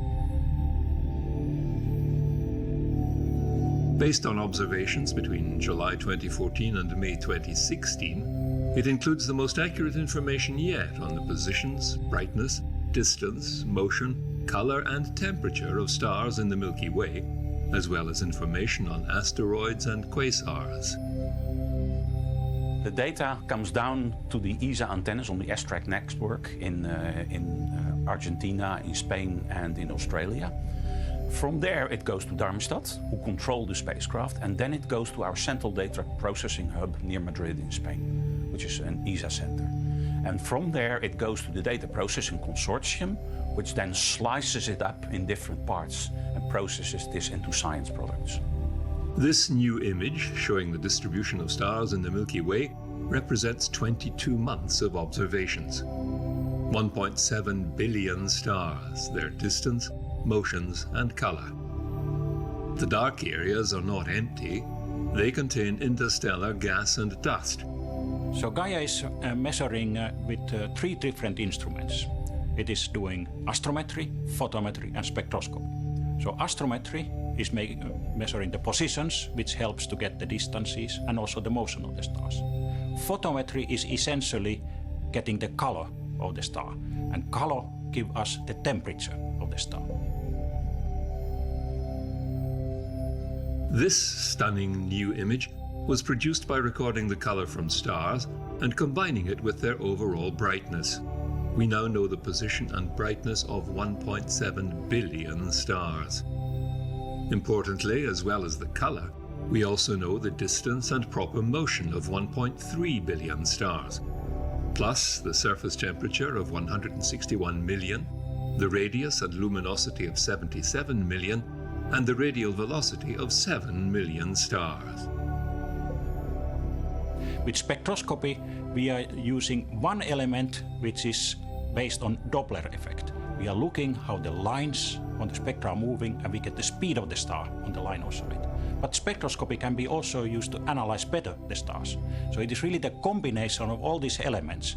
We know where the stars are, how they are moving, what is their temperature, and what are the properties of these stars. The most eagerly awaited result from Gaia are so-called parallaxes, which is the measurement which gives a handle to the distance of the stars. And this is a very tough measurement to be done. And we have known since Hipparcos, the previous ESA mission, distances to about 100,000 stars. And Gaia is going to increase that number to above 1 billion. So that is a real revolution. The raw data from Gaia is used to create stunning visuals and animations. Obtaining the parallax measurement involved determining the apparent motion of the star by using two different vantage points along the Earth's orbit around the Sun, and separating it from the star's true motion through the galaxy.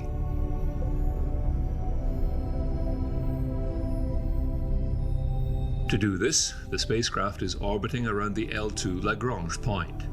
The Sun, the Earth, and the Moon are all roughly in one direction, and the sum of gravitational forces makes it an ideal position to study the stars at the dark side of the sky.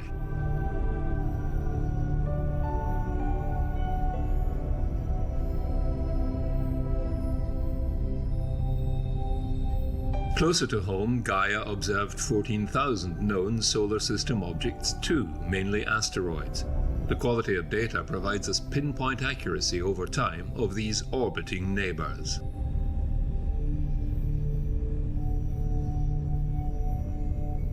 So we have a multitude of targets. We have solar system objects, asteroids. Most of them are stars, but we also see external galaxies and quasars. And it is really different kind of science what you can get out from this. From the solar system targets, we can measure their positions extremely accurately. We will know much better than ever before the orbits of asteroids, for example.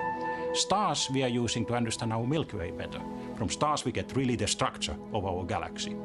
And the advantage of seeing some quasars is that the reference system of coordinates is based on quasars because they are far away, so they don't move. And we can observe them in radio. And now finally, with Gaia, we can see the same objects in optical wavelengths. So we can tie our radio reference system to optical one. This animation of our own galaxy, the Milky Way, shows the roughly 100 billion stars.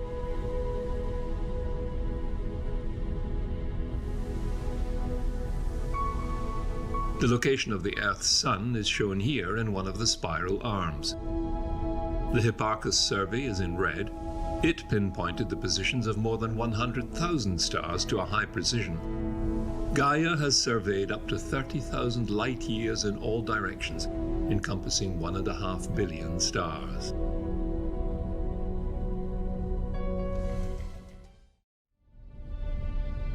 Galaxies come in all shapes and sizes. Only one of them is our home. Gaia is opening up our part of the galaxy to help us understand the past, present, and future of our region of space. The first data release already produced hundreds of scientific results, but for astronomers across the world, the best is yet to come. Essential thing of the Gaia mission is that the surprises will come later because we make the catalog, and it is the scientists in the community who are going to utilize it and give the scientific surprises to us.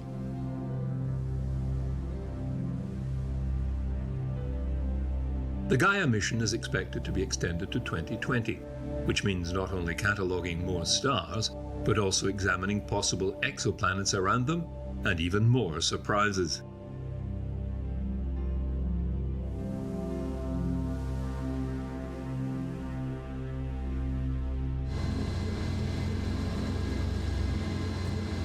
A SpaceX Falcon 9 is ready for launch. The Falcon 9 rocket has proven its ability and reliability and become one of NASA's go-to launchers. 0. Liftoff, SpaceX Falcon 9 carrying TESS, a planet-hunting spacecraft that will search for new worlds beyond our solar system. Its payload is TESS, the Transiting Exoplanet Survey Satellite, NASA's newest exoplanet mission, led by MIT. It will find thousands of new planets orbiting nearby stars.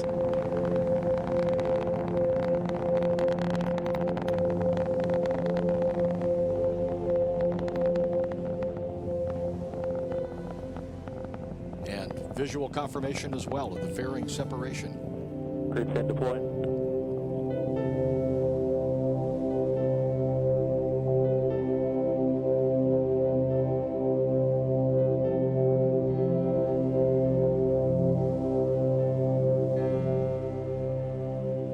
TESS will eventually fly in a special, highly elliptical orbit that maximizes the amount of sky the spacecraft can image. It will expand its orbit until it can get a gravitational assist from the Moon. This slingshot will move it into a stable orbit that is tipped at about 40 degrees from the Moon's orbital plane. TESS will orbit Earth in exactly half the time it takes the Moon to orbit once. This feature helps stabilize the spacecraft against tugs from the Moon's gravity. The telescope will then spend most of its 13.7-day orbit observing the sky. As it nears Earth, it will rotate and transmit all its accumulated data to scientists on the ground. Over its 2-year mission, TESS will observe nearly the entire sky and potentially find thousands of new exoplanets. TESS, the Transiting Exoplanet Survey Satellite, is NASA's newest exoplanet mission. It's being led out of MIT, and it's going to find thousands of new planets orbiting bright nearby stars. And it's going to build upon the legacy of the Kepler mission, only it's going to focus on nearby bright stars that are sprinkled across the whole sky, and it's going to help us answer a really important question, and that is, which of our near-stellar neighbors has planets? In those 2 years, TESS will look for signs of planets ranging from Earth-size to giants larger than Jupiter. TESS will search for these new worlds or exoplanets using transits, the same method as the Kepler mission. As a planet passes in front of its star, it blocks some of the light, causing a slight drop in brightness. TAS can detect these subtle dips and even use them to determine some basic features of the planets, such as their size and orbit.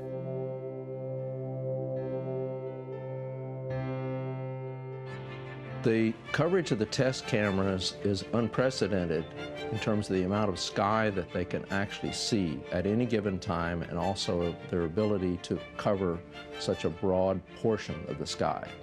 The types of targets that TESS will allow us to find will enclose essentially all of the bright nearby stars. Each of TESS's cameras has a 16.8 megapixel sensor covering a 24-degree square large enough to contain an entire constellation. TESS will watch each observation sector for about 27 days before rotating to the next one, covering first the south and then the north, to eventually build a map of 85% of the sky. The thing that we're really excited about with TESS is the way that it'll actually build on the momentum that we started with Kepler. So TESS is going to take that same search approach, but apply it to the vast majority of the sky, which still hasn't really been looked at in detail when searching for exoplanets. And by focusing especially on planets that orbit bright nearby stars, TESS allows us to start looking at things like planet composition and atmospheric makeup. And that'll then be crucial when we want to start looking around stars that are even further away and in deeper parts of the galaxy as well. This coverage, about 350 times what Kepler first observed, will make TESS the first exoplanet mission to survey almost the entire sky. TESS is the vanguard of a new era of exoplanet study and will forever expand our understanding of worlds beyond our own. The space telescope Cheops, characterizing exoplanet satellite, is ESA's follow-up mission. The telescope will study hundreds of known exoplanets using the transit method, measuring the dip in light as a planet transits its parent star. When the planet goes in front of the disk of the star, then the light that we receive from the star decreases, right? And so this is what we want to measure, how much this light decreases when the planet goes in front of the star. And this is what's called the transit method. Hundreds of known planets orbiting stars outside our solar system will soon be under scrutiny by Cheops. We want to know what these planets are made of. We want to know how hot they are. We want to know the atmospheric composition, structure. We want to know the surface temperature. We want to know if there's water there, and eventually if there's life. This is the Cheops instrument in a clean room at the University of Bern, where it was built, assembled and tested using electrical and optical ground support equipment and a thermal vacuum chamber.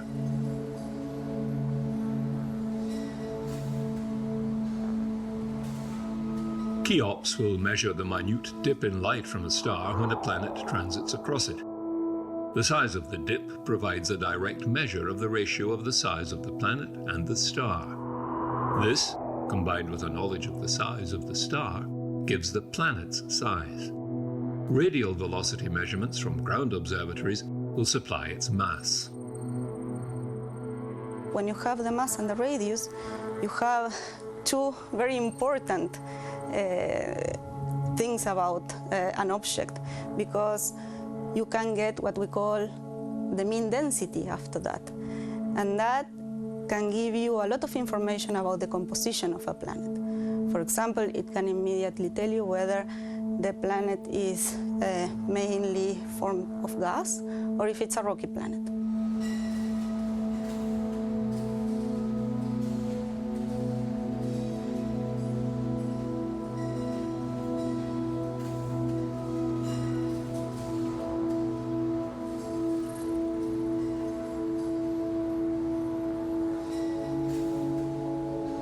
The telescope houses two mirrors, a CCD detector or camera, and a baffle to reduce stray light.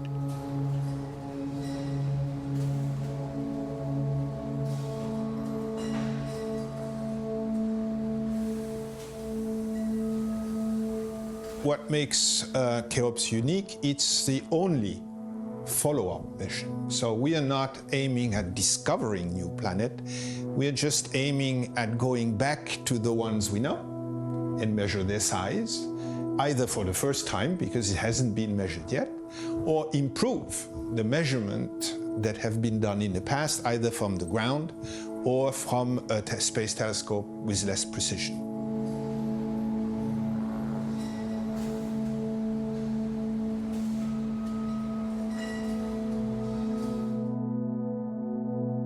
The challenge was to build an extremely accurate and stable telescope that blocked signals caused by stray light from its electronics and instruments.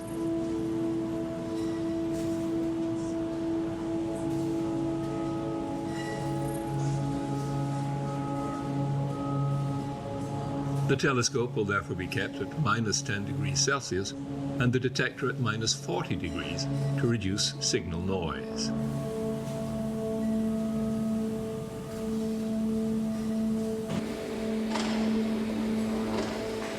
The Cheops science team is currently selecting the best target exoplanets for further study. Other scientists will also be invited to submit proposals to use the space telescope.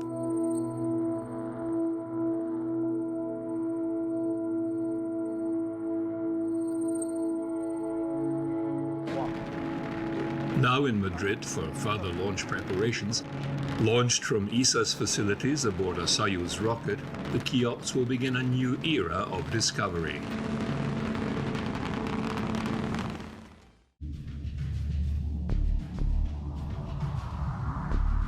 A recent analysis of 6 years of data from the MOA-2 ground-based survey concludes that exoplanets similar to Neptune in mass and probably composition are likely the most common worlds in the outer reaches of planetary systems. This data was achieved by a technique called microlensing. When a star passes directly between us and a more distant star, its gravity can act like a lens, magnifying the background star's brightness significantly for a few weeks. If the lensing star hosts a planet, the planet's gravity can produce a noticeable change in brightness over hours or days. This spike signals not only the planet's presence, but tells us its mass and distance from the star. Each method of finding exoplanets has different strengths. Radio velocity measurements reveal planets by detecting how they cause the star to move. Transit measurements reveal dips in starlight caused by planets passing in front of their stars. Both work best for massive planets in close orbits and for stars up to hundreds of light years away. Microlensing opens a planetary window onto a larger part of the galaxy, reaching thousands of light years. And because microlensing is more sensitive to smaller planets farther from their stars, it can reveal new planetary populations. In the MOA-2 study, researchers discovered that planets beyond a certain distance from their star tend to be roughly 20 Earth masses, or about the same as Neptune. That distance is what astronomers call the snow line, where water would be frozen during the formation of a planetary system. For our system, that location is roughly 2.7 times farther from the Sun than Earth. Beyond the snow line, where there is more solid material to coagulate and initiate the planet formation process, planetary formation is thought to be most efficient. In fact, worlds formed in this frozen hinterland may play an important role in making habitable planets closer to their star. The gravity of planets beyond the snow line can help send water-rich asteroids inward, where they can deliver water to young rocky worlds. To validate this theory, you need a space-based telescope with some unique properties. NASA's new telescope, WFIRST, is the Wide Field Infrared Survey Telescope. Telescopes generally come into two different flavors. You have really powerful big telescopes, but those telescopes see a tiny part of the sky. Or telescopes are smaller, and so they lack that power, but they can see big parts of the sky. WFIRST is the best of both worlds. WFIRST is the Wide Field Infrared Survey Telescope. What I think of WFIRST as doing is building on what were the two great successes astronomically of the 1990s and the last decade. That is the Sloan Digital Sky Survey and the Hubble Space Telescope. WFIRST is a NASA observatory that has the top ranking of the National Academy of Sciences to launch in the 2020s. It has the same image precision and power as the Hubble Space Telescope, but with 100 times the area of sky that it views. Looking at a large fraction of the sky allows you to get a more complete accounting. For example, the stars in the Large Magellanic Cloud, which is the nearest galaxy to us, or the stars in the galactic bulge. So you can do a much more complete accounting in a much shorter amount of time. The particular thing I'm interested in using WFIRST for is to actually do a statistical census of planetary systems in our galaxy. And what we're looking for is gravitational microlensing events. These are cases when another star passes in front of our line of sight to a background star, and it makes that background star get a little bit brighter due to the gravity of that foreground star. And that allows us to find planets. What WFIRST will do is it will have what we call a coronagraph. A coronagraph lets us image and characterize really dim planets next to very bright stars. No matter how good a telescope that you build, it's always going to have some residual errors. It's going to be the first time that we're going to fly an instrument that contains these high format deformable mirrors that are going to let us correct for errors in the telescope. It's never been done in space before. WFIRST will allow us to potentially make groundbreaking discoveries, finding out what dark energy is. So this will tell us if dark energy is an unknown form of energy or if it's a modification of general relativity. Single WFIRST images will contain over 1 million galaxies, and we can't categorize and catalog those galaxies ourselves. Citizen science allows interested people in the general public to solve scientific problems. And so one of the things that I'm really excited about is enabling this bridge where the general public can get involved in doing actual science. For me, it's a really exciting opportunity to play a significant role in a mission that I think will be one of the most powerful telescopes that we have in the 2020s and will be some of the most important things our country does in space in that time frame. With these new eyes in the sky, there seems no limit to our ability to unlock the mysteries of our universe. The building blocks of the solar system are quickly giving up their secrets. Two major missions are underway. The NASA OSIRIS-REx, which is now closing in on its target asteroid Bennu, and the JAXA mission Hayabusa-2 to Ryugu, which is well into its observation leg of the mission, studying the asteroid up close. Both missions hope to return samples to Earth for a more complete study.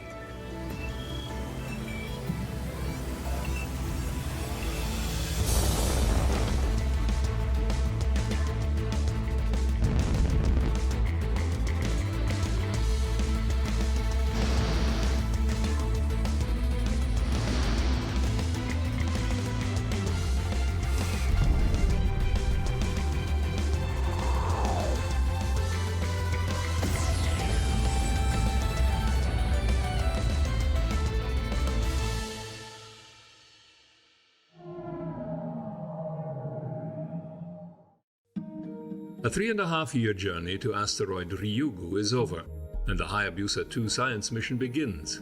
Ryugu, part of the Apollo group, is potentially a threat to Earth in the years to come. It's an unusual asteroid, a CG type, meaning it has qualities of both C-type and G-type carbonaceous asteroids. It is just under a kilometer in diameter and fast-moving. As part of its payload, Hayabusa-2 has several deployable landers, 2 Minerva IIs, the Franco-German mascot lander, and target acquisition markers for the touchdown. Okay, we want to see the boulders. We have a chance to see the boulders in a vertical structure. We also see the crack in the boulders. There is also regolith. We know from the spectral information we have so far that there is something a little bit redder, something a little bit bluer on the surface. So that's very interesting because there are differences on the surface. We have the feeling that the bluer, it may be a little bit fresher than redder. And that basically gives us a good idea of the history of the material on the surface. And of course, there are a number of landing sites which are red and blue, or which have red and blue in it. And that's probably preferred, at least for the camera, so we have a chance to see both of the surface units. From the feedback I have obtained now from our principal investigators of the instruments seems to be that it's a very interesting asteroid and that there are several aspects which is covering the science objective of each instrument. First to be deployed to the asteroid were 2 Minerva probes.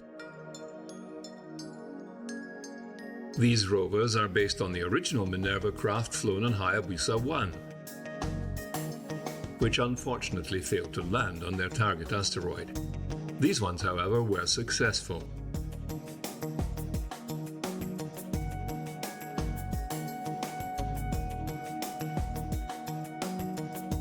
They have radioed back several stunning photographs from the surface of the asteroid, including this sequence of the Sun crossing the skyline as the asteroid tumbles.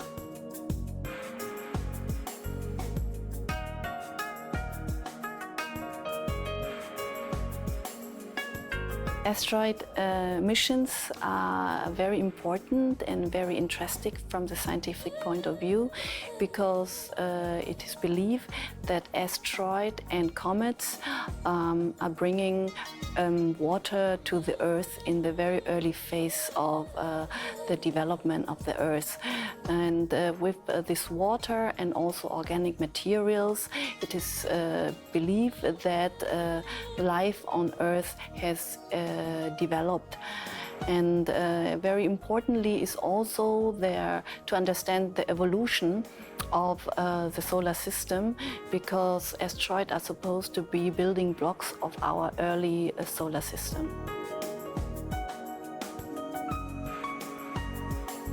The Hayabusa-2 mission has been years in the making. As with any deep space probe, years are spent on the drawing board developing the hardware and software. Then come years of construction and extensive testing.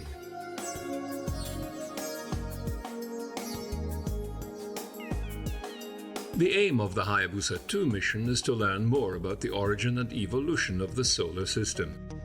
As asteroids account for some of the most primordial celestial bodies, Researching them gives us a glimpse into our cosmic past.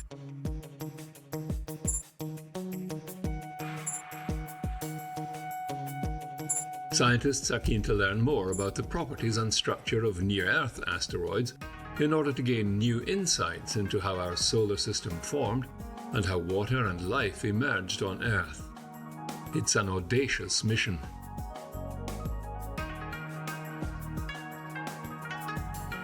I mean, they're flying to an asteroid. Now we map the asteroid, then a lander will be deployed like Mascot or Minerva.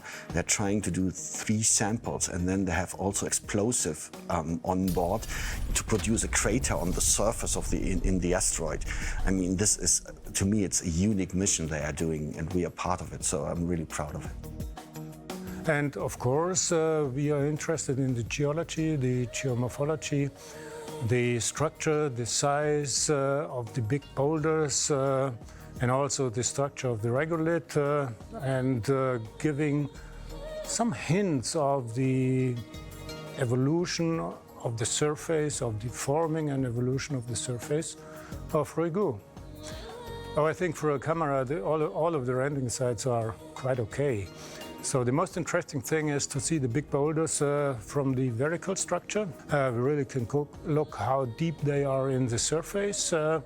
And there are many boulders on Ryugu, so I'm pretty sure we get a good view of this interesting part of this asteroid. The second batch of asteroid landers developed by the German and French space organizations were launched and, after a short freefall, successfully landed at the southern hemisphere of asteroid Ryugu.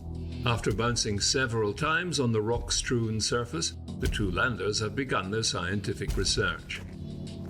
And you know that Mascot is made to bounce. That makes it robust, but it also means that the final resting location is not exactly possible to calculate it. So there's a dispersion of possible sites, and there is some variation in between. There could be, among these many possibilities, some bad ones, and we have to go to places where the chance to hit a good one is highest, but does not exclude that we end up in a bad one. Autonomous handling doesn't mean that every Mascot is doing everything as he likes to, so there's lots of sequences and command stacks behind, which are carefully tested and planned. So the robustness of these sequences have to be tested against all these different conditions we can meet on the asteroid. So if we bounce or land more in the west or more in the east, for this, the input Mascot has, which he uses for his autonomously, this is really carefully planned and tested, and so there's all the work in, and I think we did a very well job, and so I'm relaxed. With its 4 instruments, including the micromega spectrometer developed by the IAS Space Astrophysics Institute at Orsay with CNES oversight, Mascot is set to analyze the mineral composition of grains in the asteroid's soil in an attempt to unlock its secrets at 2 sites just a few meters apart. They also took some fascinating images. I think at least for me, the most important question is the big number of boulders. Where did they come from? Why has this asteroid so many boulders? Why are these boulders to some extent covered by the surface, so they are in the subsurface? And the question here is, what are the source of the boulders? Are they from the interior or coming from outside? Are they relic from some kind of collision from a bigger body, where Ryugu is now a relictic part of it? So I think that's the most important question. Mascot was operational for over 17 hours, during which it collected data from the asteroid's surface and transmitted it back to Hayabusa 2 overhead, which relayed the data back to Earth.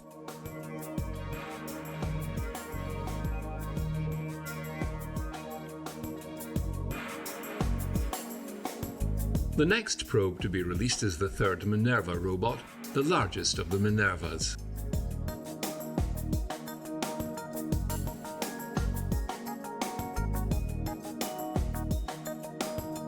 I would like just to express again this amazing work which the whole team has done, DLR as well as CNES as well as JAXA, surely.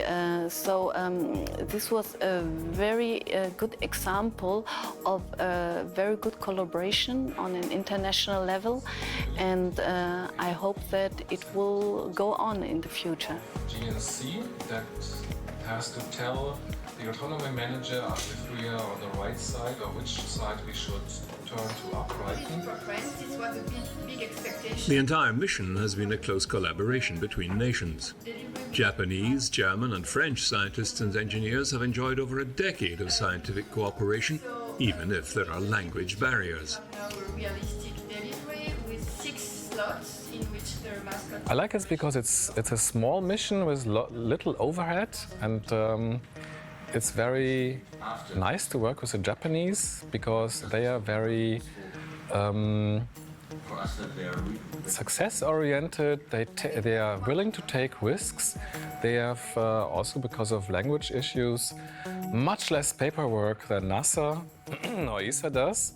So most things are done in discussions, and you agree on something, you look into your eyes and say, yes, we do this, yes, and you rely on the words. You don't sign big papers. And that's something I like because it makes work so much easier and smoother and quicker. Oh yes, the mission is very good. There are, in all the teams from Hayabusa Mascot, there are very excellent engineers and also very excellent scientists. So I'm really confident and excited. That's the first time we do this. The Hayabusa 2 mission is very interesting from the point of view because Hayabusa 2 is investigating a C-type asteroid. Ryugu is a very primitive asteroid which is supposed to have organic material on the surface. In addition, Hayabusa 2 has got in situ science provided by the Mascot lander and also 2 to 3 further small Minerva landers, and it will bring some samples back to Earth so that we can investigate it then on Earth in the labs.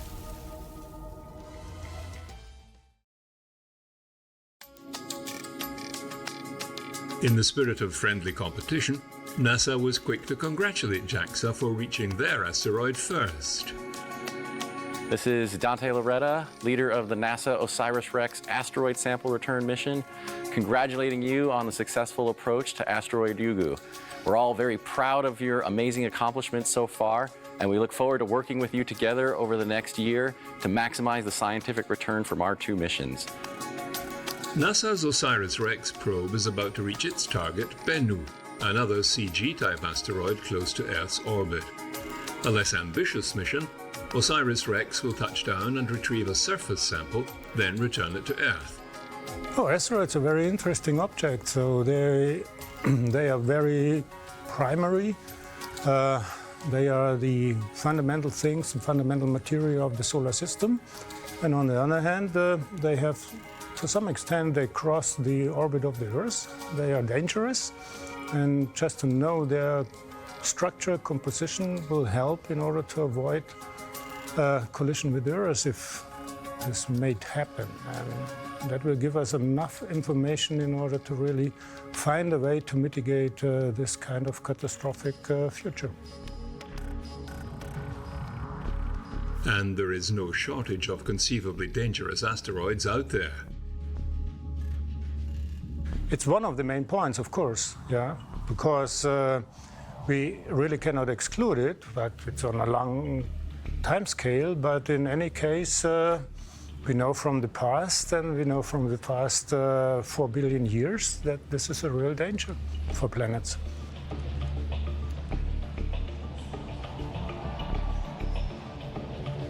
"66 million years ago, one asteroid measuring 10 kilometers across completely changed Earth's climate, wiping out 2/3 of living species and consigning the dinosaurs to history books and museum displays.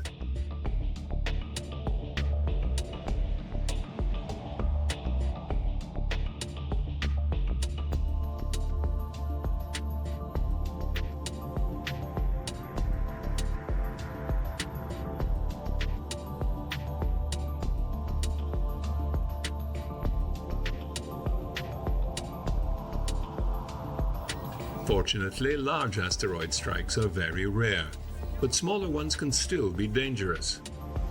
Along with other organizations across the world, ESA is working hard to identify and track them.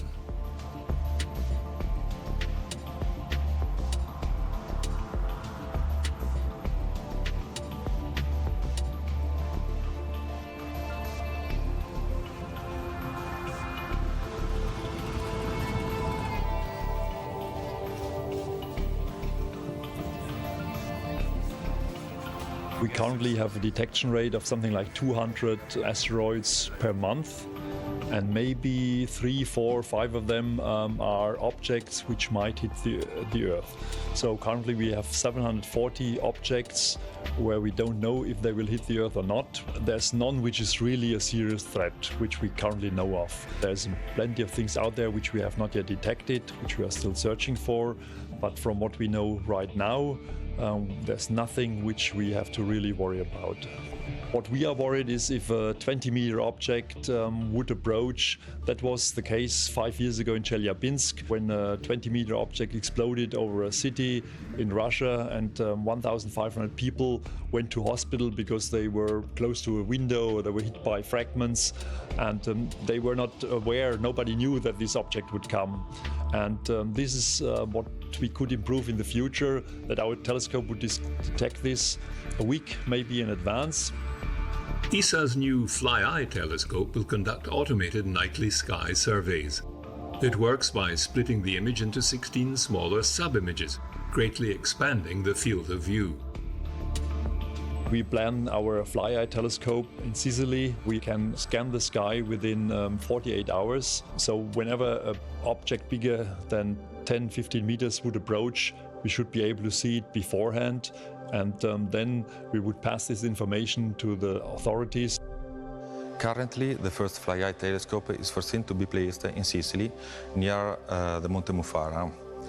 There are other 3 telescopes foreseen in the frame of the next project, and there are many advantages in having 4 identical telescopes, both placed in northern and southern hemisphere. The coverage of the both hemispheres is due to geometric reason, in order to cover the full celestial sphere. Then, considering that the telescope needs a clear sky for the observation, doubling the number of telescopes allows to compensate in case of bad weather conditions. ESA's Fly-Eye telescope will improve our chances of detecting these potentially dangerous objects, while the asteroid missions will increase our knowledge of asteroids and look at ways of protecting our planet. The telescope was designed and built by a consortium of companies from Italy, Poland, and Romania. The Fly-Eye telescope is based on a novel and original optical architecture that mimics, as the name says, the eye of the insects.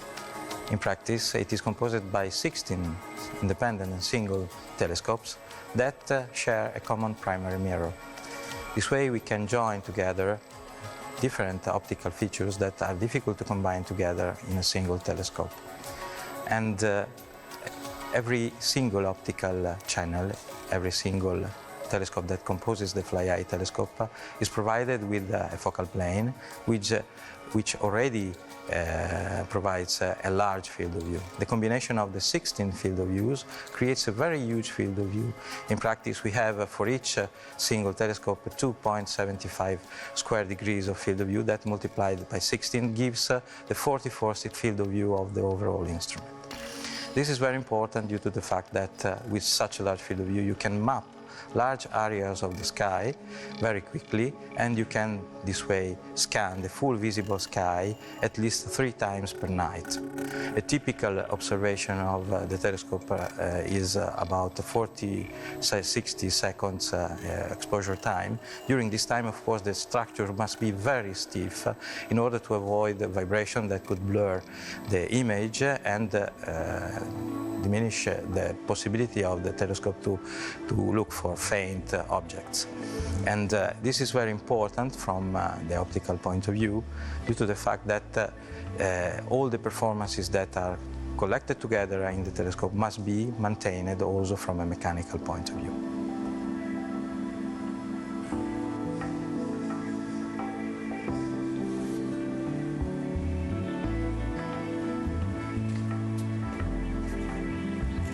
Fly-eye telescope, due to its large field of view and also the capability to quick scan the sky, allow to arrive up to 3 complete scanning of the sky per night. This feature allows to implement what we call wide survey. What it exists today is what is called the deep survey, so a specific observation of an asteroid very far. But today we think we are the first, we are offering a service to cover all the world, because we can inform the population with a week in advance that an asteroid can hit to the Earth, so we can protect the population. This instrument can detect an object like a tennis ball at an orbit 1,000 kilometers, moving at 10 kilometers per second. After 10 detection, we can calculate the orbit with an accuracy of 20 meters along a track. So are important feature, and we can implement a really cooperative way between radar and optical. ESA is currently working on a set of space safety and security activities, which focus on threats such as space weather, artificial debris, and asteroids. By enhancing the existing space situational awareness program, these will help us better understand the risks to our planet and prevent disaster. Searching for asteroids and mitigating the risk of impacts, while at the same time collaborating with international partners. That's how I see how ESA can contribute to fulfill UN Sustainable Development Goals.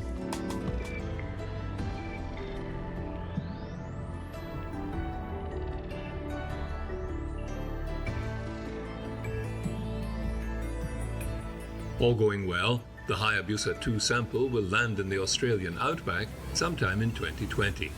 OSIRIS-REx will follow with a sample for return in 2023. Brute force at work. A European Ariane 5 rocket lifts off from Kourou. For Bepi Colombo, Europe's first mission to Mercury, the real journey has begun. Its 7.5-year flight is a major challenge in orbital mechanics and will see it reach the smallest and innermost planet in our solar system in 2025. There, its discovery mission will really begin.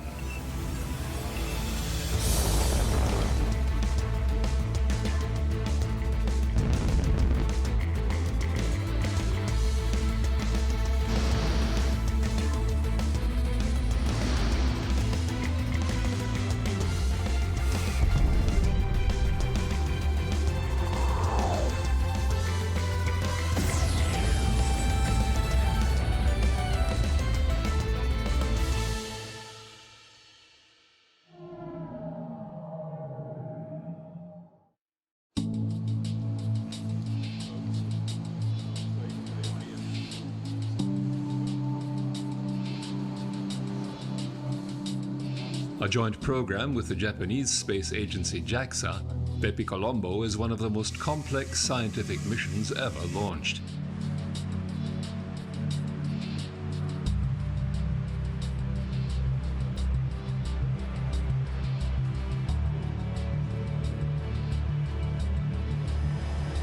It carries 2 orbiters designed to unravel many of Mercury's mysteries. These include an unusual magnetic field strange surface features called hollows, and ancient ice hidden in polar craters.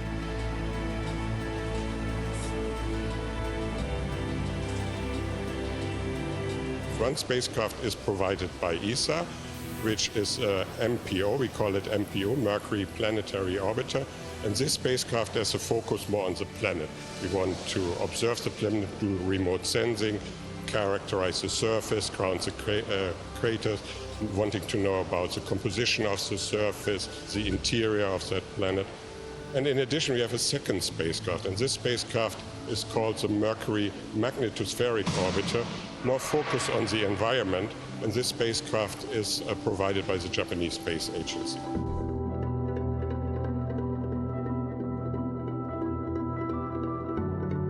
We know the Mercury is very hot, and we have to make the satellite that can survive in that harsh environment. And we know, well, it is very difficult, and when we started, we already some development, and we think that we can do it. But actually, the hurdle is much harder than we expected, and takes a long time. But now, you see, this is the flight model. Bepi Colombo's road, design, research and development phase, the construction, assembly and testing phase, has been long and hard, culminating in the launch from the European spaceport in French Guiana. Mercury is 3 times closer to the Sun, and therefore the radiation or the heat which we are getting from Mercury is 10 times higher. So everything which we had to develop had to withstand the higher temperatures, but also the higher radiation doses which we got from the solar wind. And for that we need special insulation of our spacecraft, special materials to be developed for the antenna, for the solar panels. And that was a very big challenge for the mission in itself. Now, of course, we do the health checks to verify the system is healthy. And we did alignment, mechanical checks, electrical checks all over. We checked the propulsion subsystems to see if the propulsion elements are still leak tight in preparation for the fueling. Hardware apart, training of the scientists and technicians back on Earth was extensive, requiring years of preparation.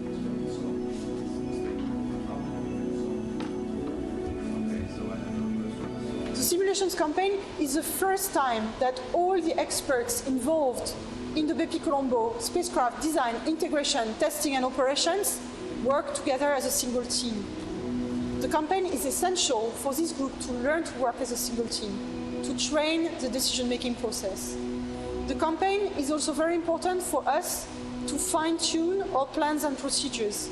It's the first time that we exercise the flight plans and procedures in a realistic context, taking into account communication constraints, ground station, and timing. In preparing for a mission like this, we have to carefully train all the aspects. What we actually do in the rehearsal we do in preparation of a launch, we train the teams to work together, we train the teams to work with the flight procedures, and also we train the teams as much as we can in flight conditions. So normally when we test before, we test with many workarounds. What we try to simulate here is actually to replicate as much as possible flight condition, and we typically do between 20 and 30 of these rehearsals before a flight. With the nail-biting launch sequence complete, for many it's time to sit back and wait. The cruise will be a bit above 7 years. We will fly by once the Earth, 2 times Venus and 6 times Mercury itself, before we come into the orbit, which allows us to capture with the small gravity of planet Mercury against the big sun. That means when we fly, we constantly brake against the sun because we fly into the inner side of our solar system. And when you fly towards the most heaviest element there, you constantly accelerate. We don't want that. That's why we decelerate. Because this planet is so close to the sun, you need to have a lot of energy to go there. It's even easier to send a spacecraft to Pluto than to Mercury. You have to brake until the gravity of the Sun, and you need a lot of energy. And for that reason, our mission takes quite a long time, because we also need the help of planetary flybys in order to bring our spacecraft there. Then we want to send 2 spacecraft in an orbit around Mercury, and that in itself is also a problem, because on the other hand, you need to brake against the Sun, but on the other hand, you also need to accelerate your spacecraft to bring it in the same speed as Mercury goes around the Sun, and then to finally drop it into an orbit of the planet.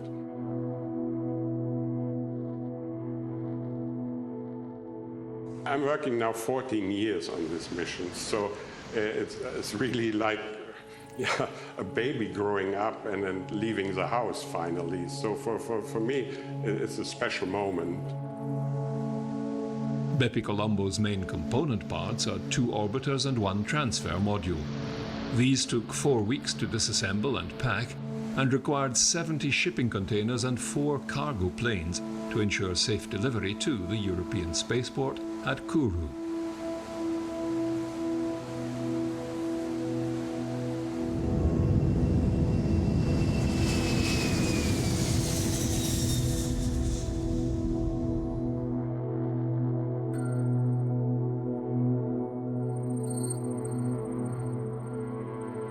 Spacecraft have got up close and personal with Mercury twice before, thanks to NASA's Mariner 10 probe and, some 40 years later, the Messenger mission. Messenger mapped the surface and identified strong evidence for water ice in shaded craters. But its mission also raised new questions about this mysterious planet. This latest probe has a sophisticated suite of sensors and instruments that will come into play when it reaches orbit around Mercury. So the big step forward for Bepi Colombo is the fact that we have 2 spacecraft, the European Space Agency spacecraft, which is looking directly designed to look at the surface of the planet and to study the planet in detail. And the orbit is designed such that you maximise the objectives that you can do relating to the surface, and the second spacecraft is designed to look at the environment. And so having 2 spacecraft will enable us to do a great deal of new science compared to the previous missions.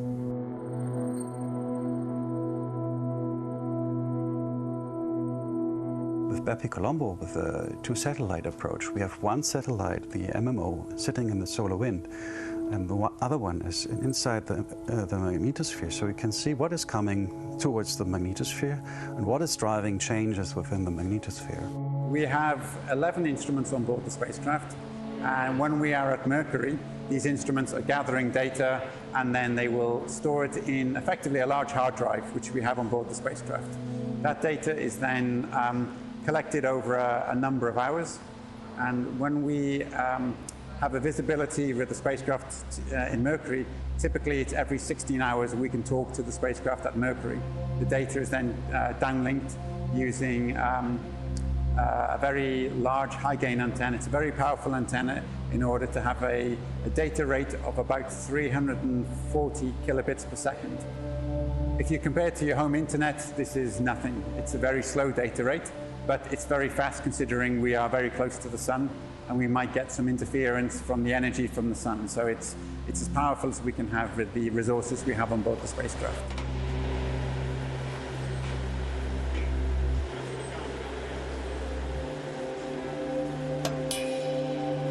With the assistance of gravity flybys, the spacecraft will rely on its solar electric propulsion system. It consists of 4 TX ion thrusters, fueled with xenon gas that is ionized and electrically propelled out, providing thrust for months at a time. The thrusters will rely on the spacecraft's solar arrays for power. The T6 thrusters can accelerate Bepi Colombo 15 times more efficiently than a conventional chemical thruster.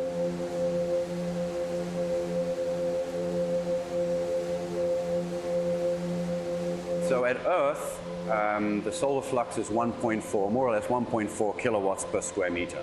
As we approach Mercury, which is the innermost planet of the solar system, that solar flux has risen 10 times. So now we have 14 kilowatts per square meter.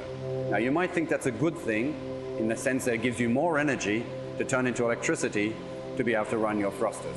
But it turns out that that immense flux that we're getting from the sun also drives the temperature of the spacecraft very high. And in particular, our solar arrays, which are sensitive to high temperature, need to be protected. Now, we do that in a number of different ways. We keep as much of the open surface covered in little mirrors that we call OSRs, optical surface reflectors, or with specially developed white coatings, which help to reject the heat from the sun.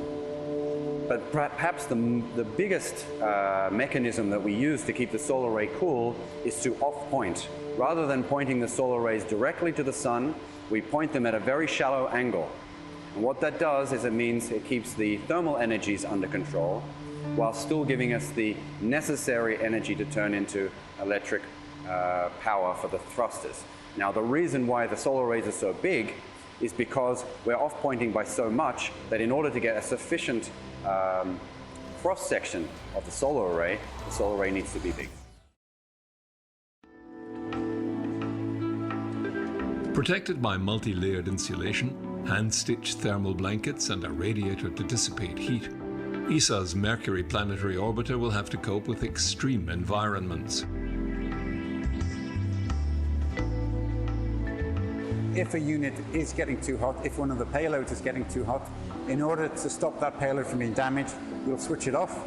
We'll send an emergency message back to the Earth, reporting that there's an issue. We need ESOC to take action to investigate why items are getting too hot, and then to recover the unit and the spacecraft. Once they reach Mercury in late 2025, the orbiters will separate from the transfer module to begin their comprehensive scientific mission in 2026.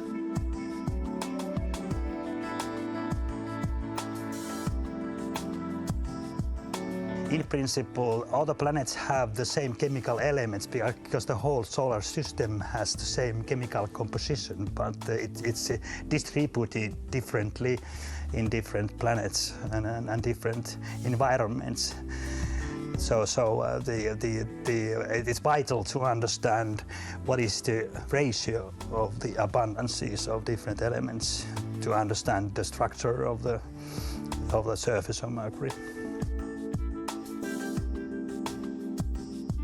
One of the advanced sensors aboard Bepi Colombo is a sensitive imaging X-ray spectrometer called MIX, which produces a global map of Mercury's surface atomic composition at high spatial resolution.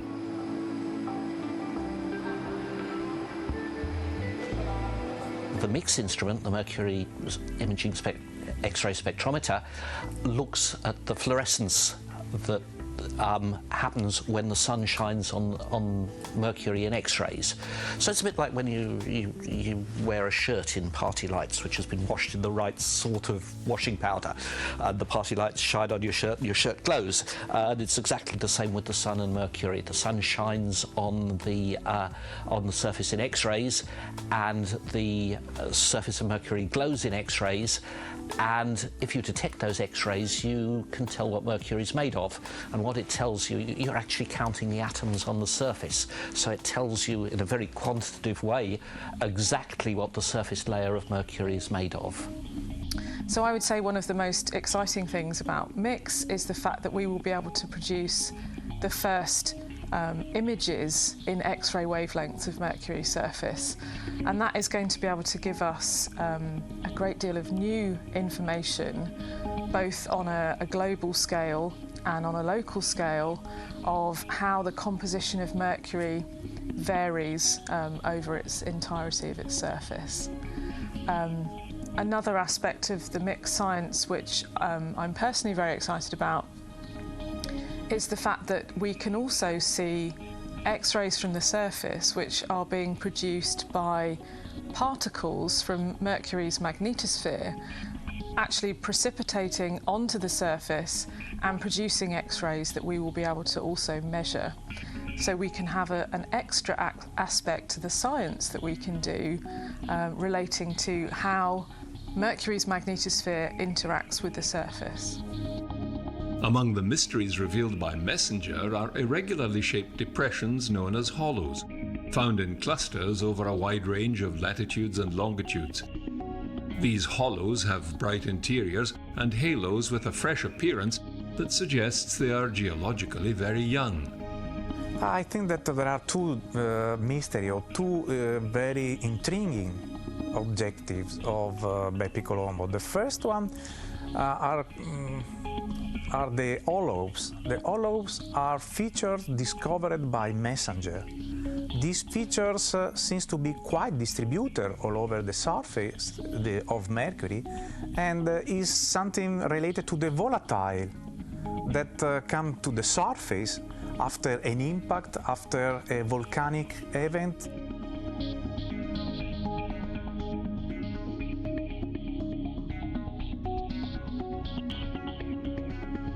But of course we need Bepi Colombo to really characterize and to understand which is the origin of the hollows.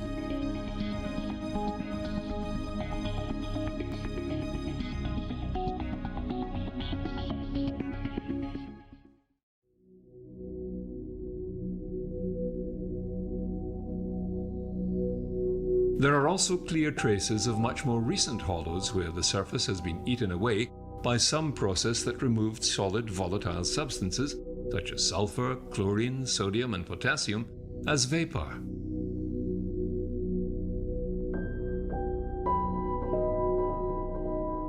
And this is because we don't have the composition data. We can measure the dimension, the size of the hollows, we can have an idea of the distribution, but no more. And also, of course, MESSENGER didn't get so many high-resolution images, and didn't have the digital terrain model, the 3D images at high resolution, as we will provide with Symbiosis. In other words, I think that the hollows are one of the most interesting discoveries made by MESSENGER.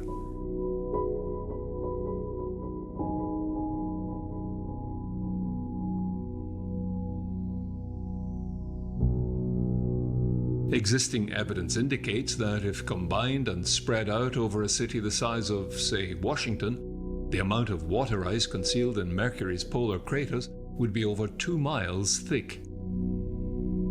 And the second point is the water, because even MESSENGER said, yes, on the polar region we may have some water ice, hidden just in the shadow of the craters, because in the polar region there are some floor of the craters, some wall of the craters that are always in shadow, as occur on the Moon.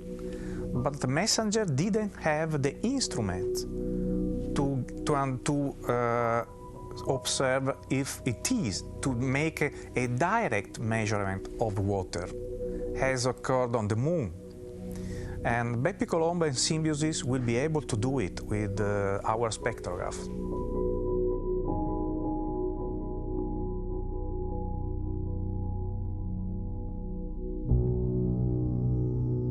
If confirmed by Bepi Colombo, the story of how the inner planets, including Earth, acquired water and some of the chemical building blocks for life becomes much clearer. It would support the theory that organic compounds, as well as water, were delivered from the outer solar system to the inner planets and may have led to prebiotic chemical synthesis and, as a consequence, life on Earth.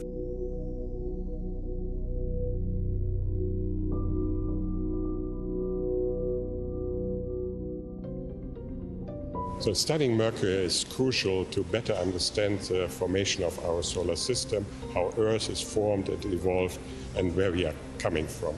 So Mercury is in a way a missing piece in the big puzzle of the formation of the solar system, and a crucial end member because it's close to the Sun, and if you want to get this full picture you have to look at the planet close to the Sun, as we also did in past missions that we were looking at the comets or planets further out.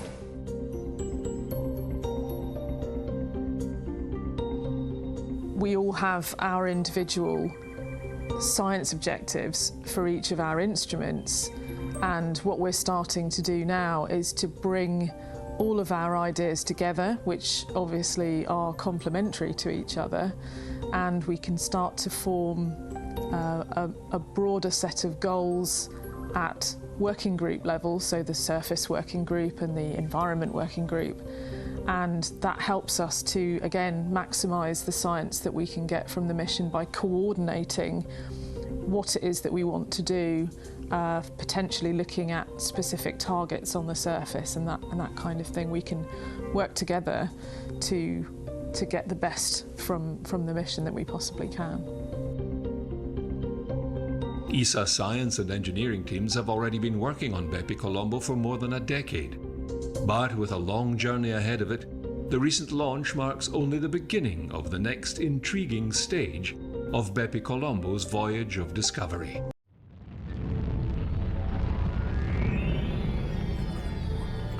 It won't be long now before you too can enjoy a view like this.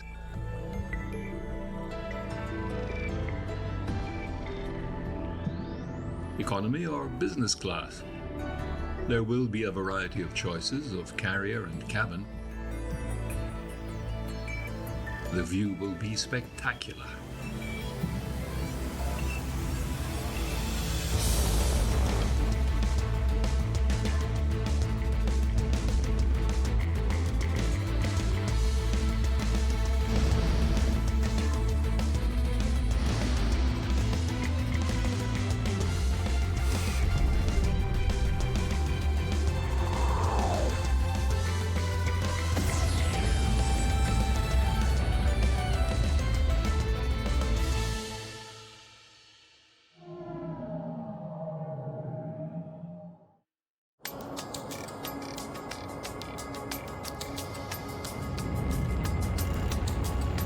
This is the traditional way to orbit, a Russian Soyuz launched from Kazakhstan. NASA has to pay in the area of $70 million per seat return trip, and prices are about to go up. Only the Chinese have an alternative launch system. Very shortly, there will be 2 carriers taking tourists into space on suborbital flights. Blue Origin will probably launch first with their capsule and reusable launcher.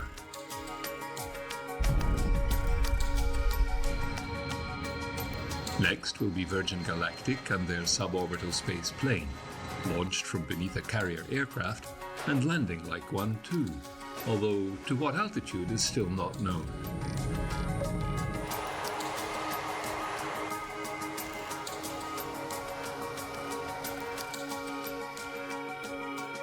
Then you have America's return to space with its 2 commercial partners. Boeing have their CST Starliner, the first launch-capable capsule already off the assembly line. Looking every bit like an Apollo spacecraft, it will be able to ferry crew to and from the ISS.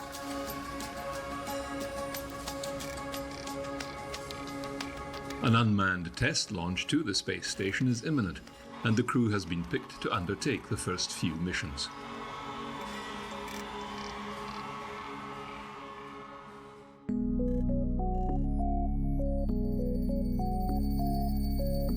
Their standout competitors are SpaceX and their manned Dragon capsule, performing the same vital service. They're hedging their bets in the tourist sector as well, with their BFR concept naming their first paying customer.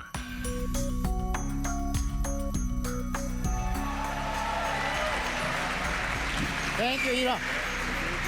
Thank you, everyone. Wow. I am from Japan. My name is Yusaku Maezawa. You can call me MZ, please.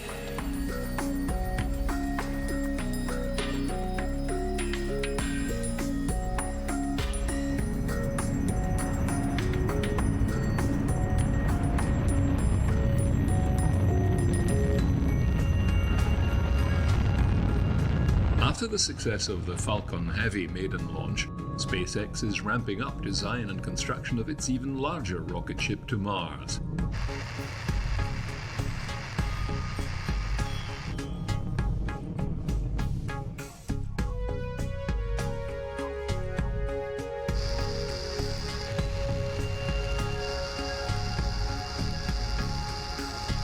However, the two other commercial entities aren't resting on their launchers either. Jeff Bezos' Blue Origin has developed its BE-4 engine to power an orbital delivery system, and they have the US Air Force on board.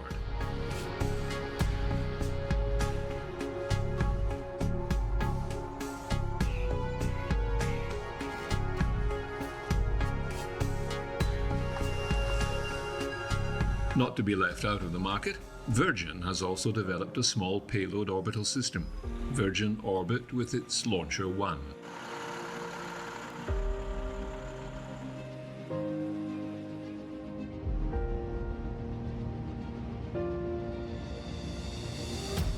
Flown to 35,000 feet, slung beneath Cosmic Girl, a Virgin 747, the two-stage rocket can lift up to 500 kilograms into orbit and an inclination up to 120 degrees.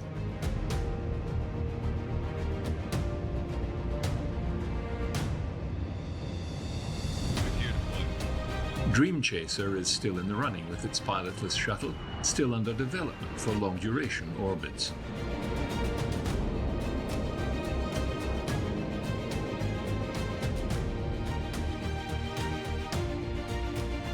The late Microsoft founder Paul Allen's company Stratolaunch has unveiled the largest aircraft in the world, a scaled-up airborne launch platform with multiple payloads from the existing Pegasus rocket to a medium and heavy launch vehicle and a reusable spaceplane in the future.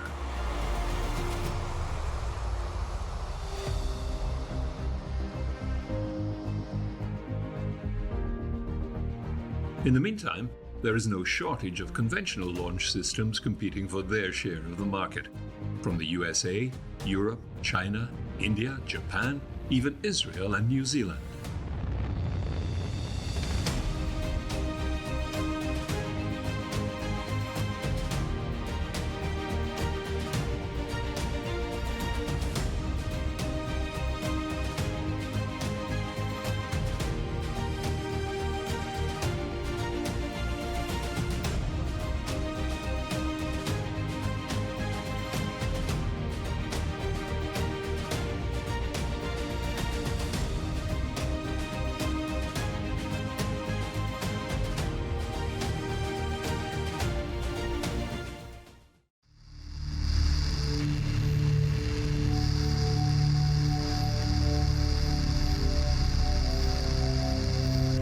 The key to any launch system is, of course, the engine.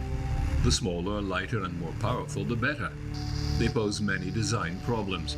Fuel type, reignitable, chamber pressure limits, sea level or vacuum exhaust nozzle shape, but above all, reliability and cost. This is the Avio rocket factory in Colleferro, Italy. Here, engineers are developing the carbon fiber casing for the solid propellant rocket stages of ESA's new Vega-C launcher. To build them, 5,000 kilometers of carbon fiber impregnated with epoxy resin is wound around a pre-made metal mandrel. This produces the very lightweight but sturdy casings for the first, second, and third stages of the Vega launcher. These casings are later fitted with an engine and loaded with solid propellant. One of these solid propulsion engines is the P120C. It was recently successfully tested in Kourou and is the largest and most powerful monolithic solid propulsion rocket ever built.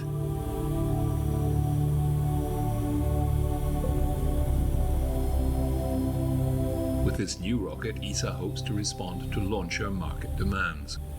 The agency is also looking for value for money. This new engine is designed with the latest immersive technology and leading-edge materials and processes.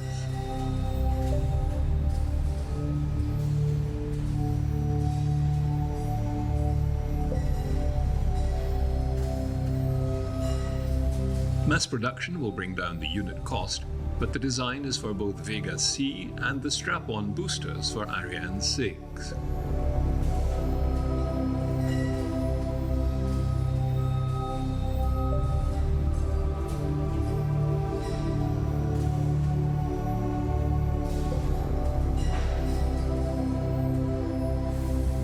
So certainly in the launcher sector, the competition is growing worldwide. But we believe that the European answer the ESA answer with Vega C and Ariane 6 is the right answer. In an aggressive manner, we are trying to make things more and more competitive.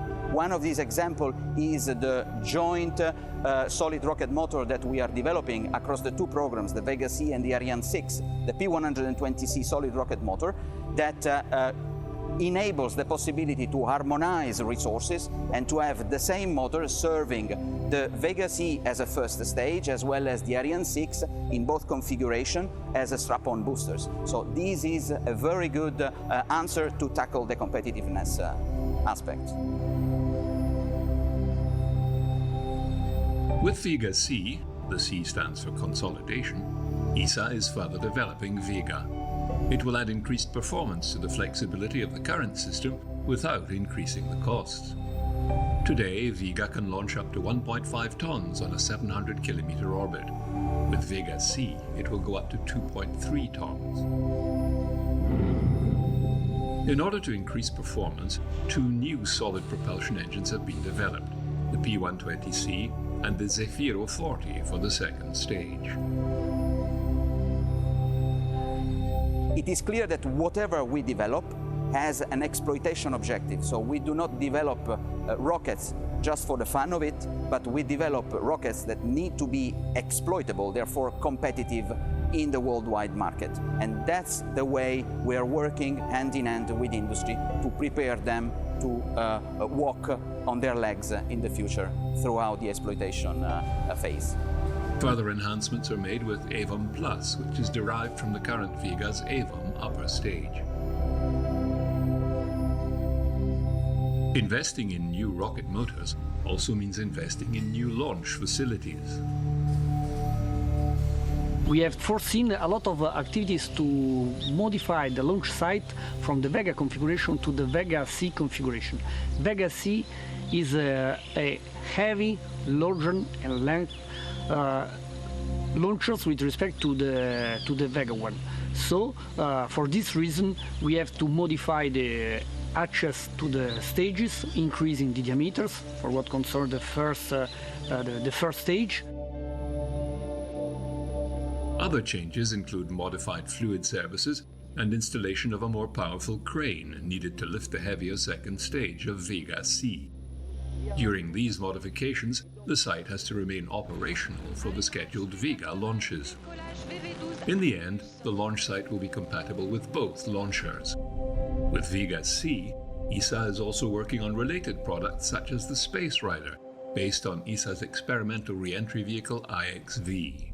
It should allow for payloads to be sent into orbit and later return to Earth.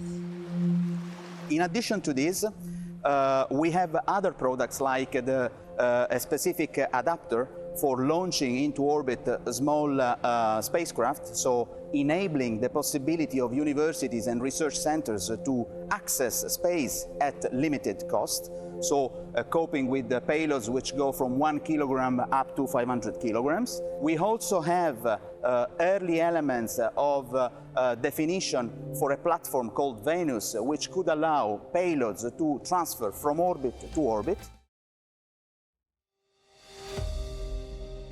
One unit which has been around for years and is still the Ferrari of rocket motors is the Space Shuttle main engine.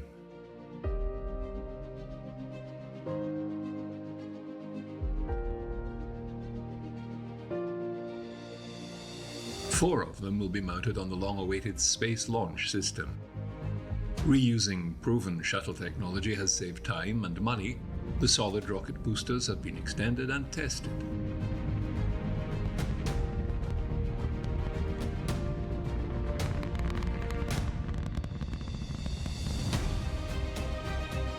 The Aerojet Rocketdyne RS-25 motors continue to roll off the assembly line.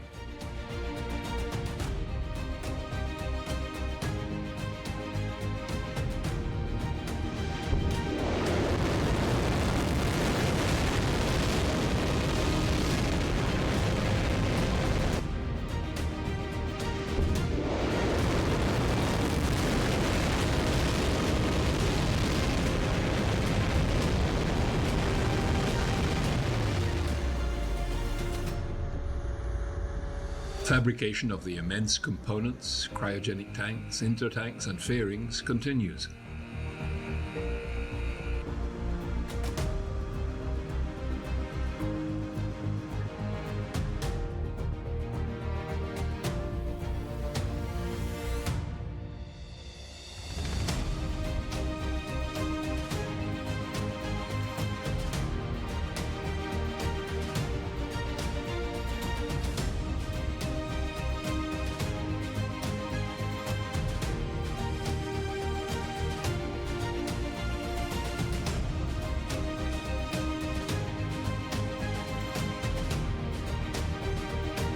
The Orion capsule has flown once.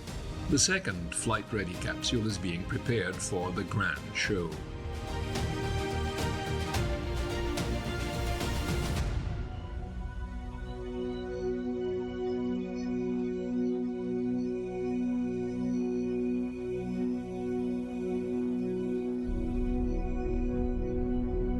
There is one more critical piece of kit required, perhaps one of the most important sections for keeping the astronauts alive, the service module.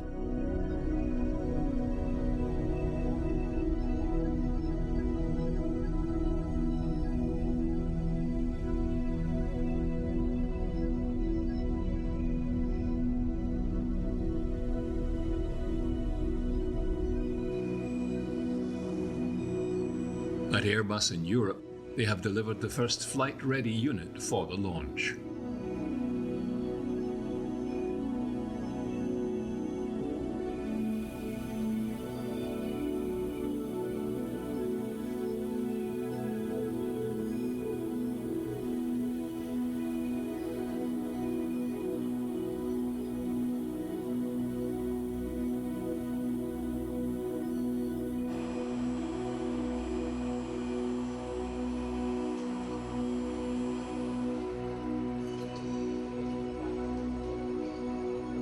The European component will house the electrical power, life support and propulsion unit for the Orion spacecraft, and like a giant pocket watch, every component is carefully and painstakingly assembled.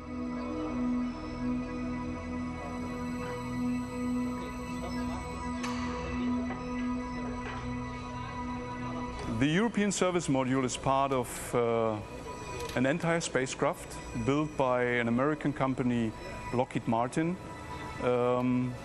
under the contract of NASA, and we are part of that. And of that spacecraft, NASA, Lockheed Martin is building. We are providing the European service module. We are providing the powerhouse of that entire spacecraft. That means we are providing the propulsion system, so the thrust to get into the dedicated orbit we would like to fly with the spacecraft. We are providing the air condition, I'm saying. That's the thermal control system of the entire spacecraft. We take care of the heat, which has been generated in the capsule, which has been generated out of several electronic components in the European service module as well. And we are making sure that that heat gets radiated into the outside of that spacecraft. On top of this, we are generating power. Our solar array wings are producing that power. We are conditioning that power and deliver that to the crew module and deliver that to the batteries which are located inside the crew module. And finally, we are also providing what the astronaut need to have to live in that spacecraft. That's mainly water in terms of the consumables, and that's oxygen and nitrogen to generate the atmosphere in the crew module itself.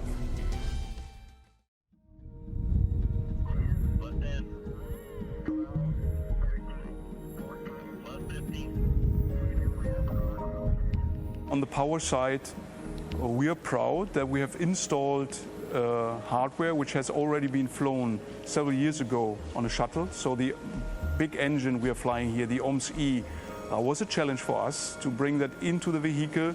This is not new technology in that sense, but the integration itself, that was really for us a challenge that was new.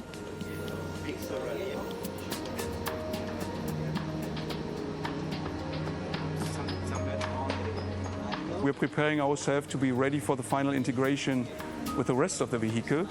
And then we are ready for a test campaign in the US, which is including several environmental tests, several functional tests. That lasts a couple of months, up to that point where the NASA team is handing over the spacecraft to GSDO, to the launch campaign, so that the vehicle can be put onto the launcher, and then we are ready for flight.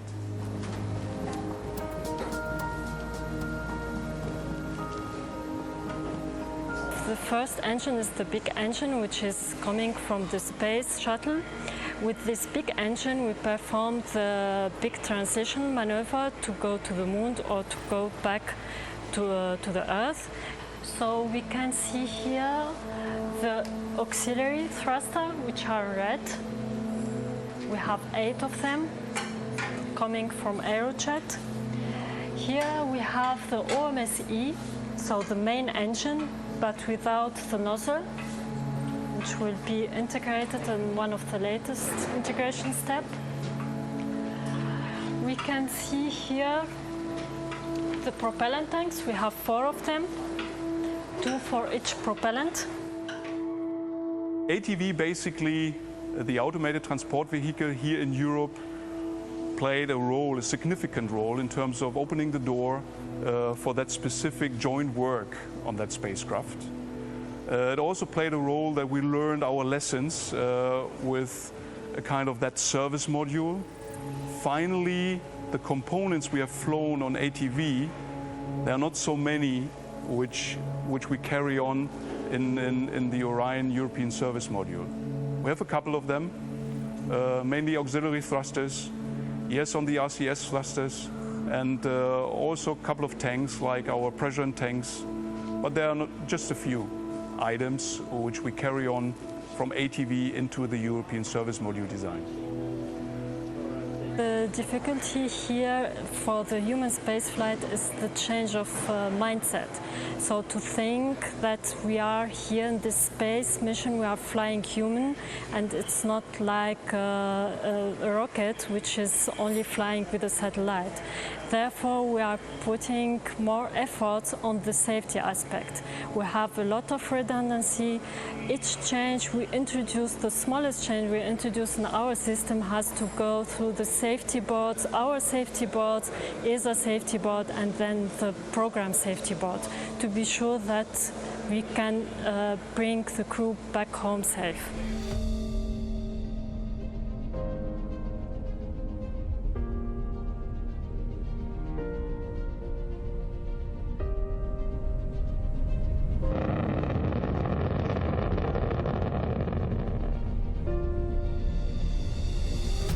With Orion and the service module certified, the sky won't be the limit.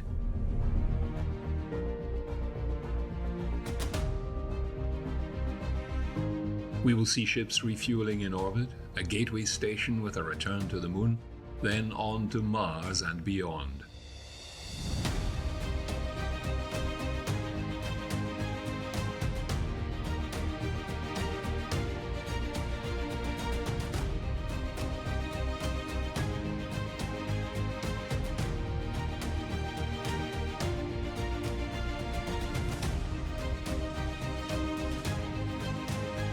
Opening space to industry and exploration, spaceflight will become the norm rather than the exception. Mining and manufacturing in orbit, power production, and habitats.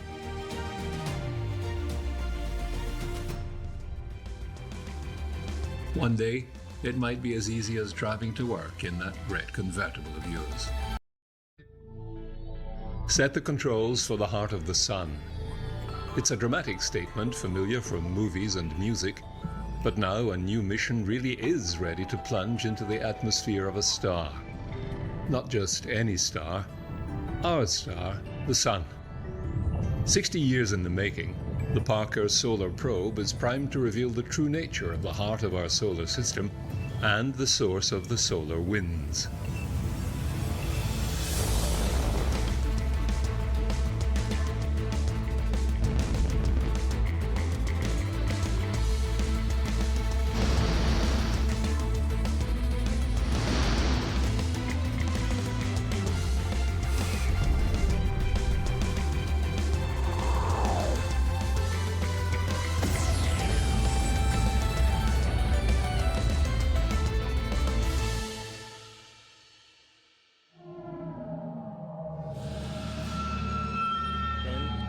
9, 8. Weighing just 685 kilograms, the solar probe was launched aboard a ULA Delta IV heavy rocket.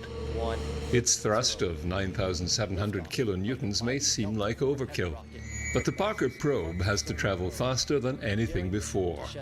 As a matter of fact, it will be the fastest man-made object ever launched. Parker's solar probe really is a historic mission. It was first dreamed of in 1958, and it's remained the highest priority mission throughout that period. The reason it hasn't flown is just because it's taken a while for technology to catch up with the dreams that we had for this amazing mission. Destined for the Sun, our star, this probe is the realization of a dream that has been evolving over decades through the talents of hundreds of dedicated people.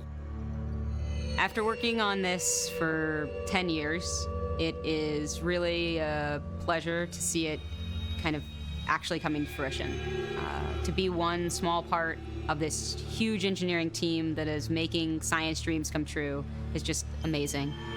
I can't wait to rewrite textbooks and change the way we look at the sun forever. I'm really excited to pass this off to the mission operations team and see all the science data that comes down and just get to enjoy all that Solar Probe brings us.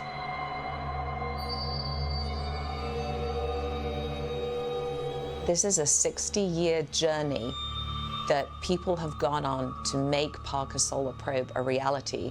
And to be there at the finish line, that is definitely the coolest thing about my job.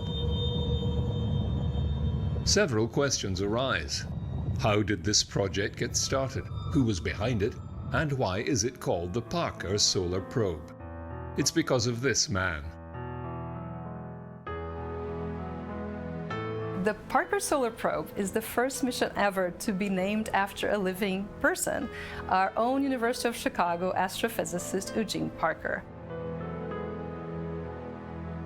Born 1927 in Houghton, Michigan, Gene Parker gained his PhD from Caltech in 1951. By 1958, he had developed his theory on the supersonic solar winds and predicted the shape of the solar magnetic field in the outer solar system, which now bears his name, the Parker Spiral. So Gene Parker had graduated in physics and had a hard time actually getting a job. So he was first doing some researching at University of Utah when he was then invited to come to Chicago. He was not sure he was going to make it in the field.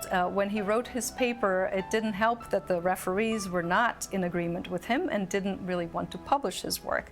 So he had lots of challenges early on, but he was right. And this is one of the things that first helped him, be the person that we all recognize as this amazing role model to all physicists, but also the power of science being right or wrong due to experiments. So what vindicated him was not just having Chandrasekhar, for example, helped him publish his article, but what really made him who he is in the history of science is the fact that the measurements showed him right. Eugene Parker has received many accolades over his career, including the National Medal of Science for Physical Science and the title of S. Chandrasekhar Distinguished Service Professor Emeritus at the University of Chicago. So in 1958, Gene Parker realized that the sun has a magnetic field and it will have a structure around the solar system that will be populated by what we call plasma. So these are hot particles that are flying from the sun all the way to the edge of the solar system. This is what he called the solar wind. So the solar wind is a structure generated by the sun, which basically envelops the whole of our solar system all the way to the edge. And it has been studied all the way to the edge of the solar system with, for example, the Voyager probes, which are now crossing into what's outside of the solar system, which is the furthest that man has ever been, or any man-made machines have ever reached across the solar system.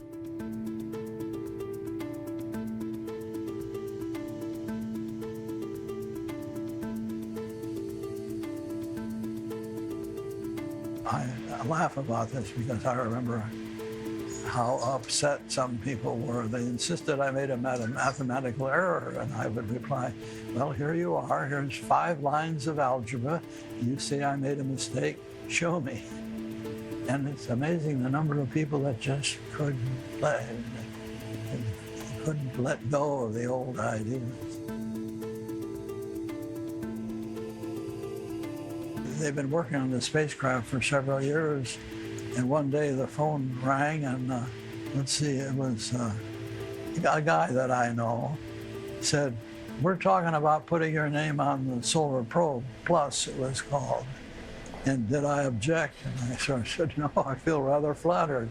So he said, "Okay, that's what we'll do." While the success of this mission, bearing his name, will not be known for many years to come, all the effort is sure to be worthwhile.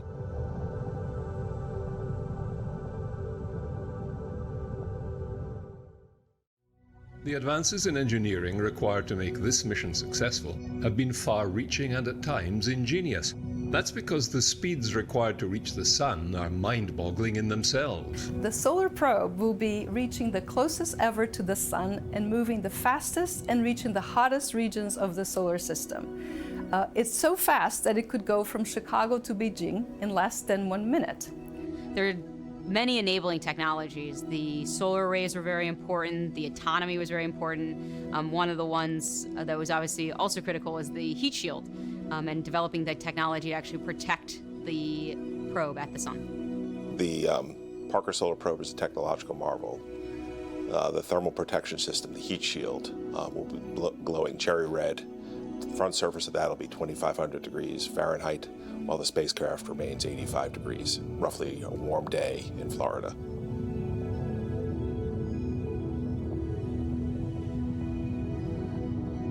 The material sciences just didn't exist in the 60s and 70s. And so the carbon, which came out of, frankly, the military, looking for lightweight, stiff, strong structures, were the precursors to your tennis rackets and golf clubs, which are now the precursor to the carbon-carbon technologies that we have on Parker Solar Probe. Temperatures so close to a star can reach a phenomenal range. Serious sun screening is required. And a sandwich panel is a lot like a honeycomb panel you find in a traditional spacecraft or on airplanes. You have 2 outer face sheets, and then you have a core. In this case, the 2 outer face sheets are carbon-carbon composite, which is a lot like the graphite epoxy you might find in your golf clubs. It's just been superheated. And then the inside is a carbon foam. So the Parker Solar Probe heat shield has a white coating that's on the sun-facing surface of this giant frisbee that's protecting the rest of the spacecraft. And that white coating was specially designed here at the lab in collaboration with RED and the Space Department, as well as the Whiting School at Johns Hopkins proper, to actually work at the sun. This was specifically designed for Solar Probe. And the concept is basically you'd rather be in a white car on a hot day than a black car on a hot day. It's just that it just knocks down the heat that much more. And so it's helping us stay cool at the sun.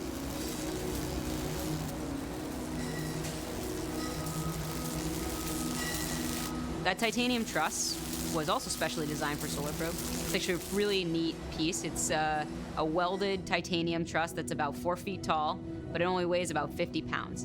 And the key there is we're trying to minimize the conduction between the heat shield and the spacecraft. So you want to have as little stuff there as possible. The hottest environments in the solar system will be probed by this mission, and its instruments that will be measuring all the different properties of the solar corona are protected by a shield, a state-of-the-art shield developed by NASA, which would make Captain America very envious. This shield keeps the instruments behind from being cooked every time the probe gets really close to the sun. So the shield made of reinforced carbon is really something that is very recent technology, and only now we can actually get that close to the sun and really verify some of the predictions that Gene Parker has made over his whole lifetime of trying to understand the solar wind. Earlier iterations of this spacecraft design were predicated on a nuclear power supply. That idea was dropped in favor of solar panels, which brought their own design difficulties so close to the sun. Parker Solar Probe needs electrical energy to operate. Like any other satellite, or most other satellites, the spacecraft has solar arrays. But unlike other satellites, we have to generate electricity very close to the sun. For every watt of electrical energy we generate, we have to dissipate 13 watts of thermal energy. To do that, we need a cooling system, and we have a cooling system that's much like you'd find in your car. There are 2 water pumps in the system that pump water through the solar rays and up into radiators. Those radiators radiate the energy to deep space, which is very cold, as opposed to like a car where it would be radiated to air. When we're at closest approach, the front surface of the heat shield will be at about 2,500 degrees Fahrenheit. The back surface of the heat shield will be about 600 degrees Fahrenheit. But then the spacecraft bus is basically sitting at 85 degrees Fahrenheit. So the shield is actually really keeping everything very cool. And that's most of the stuff is on the heat on the bus.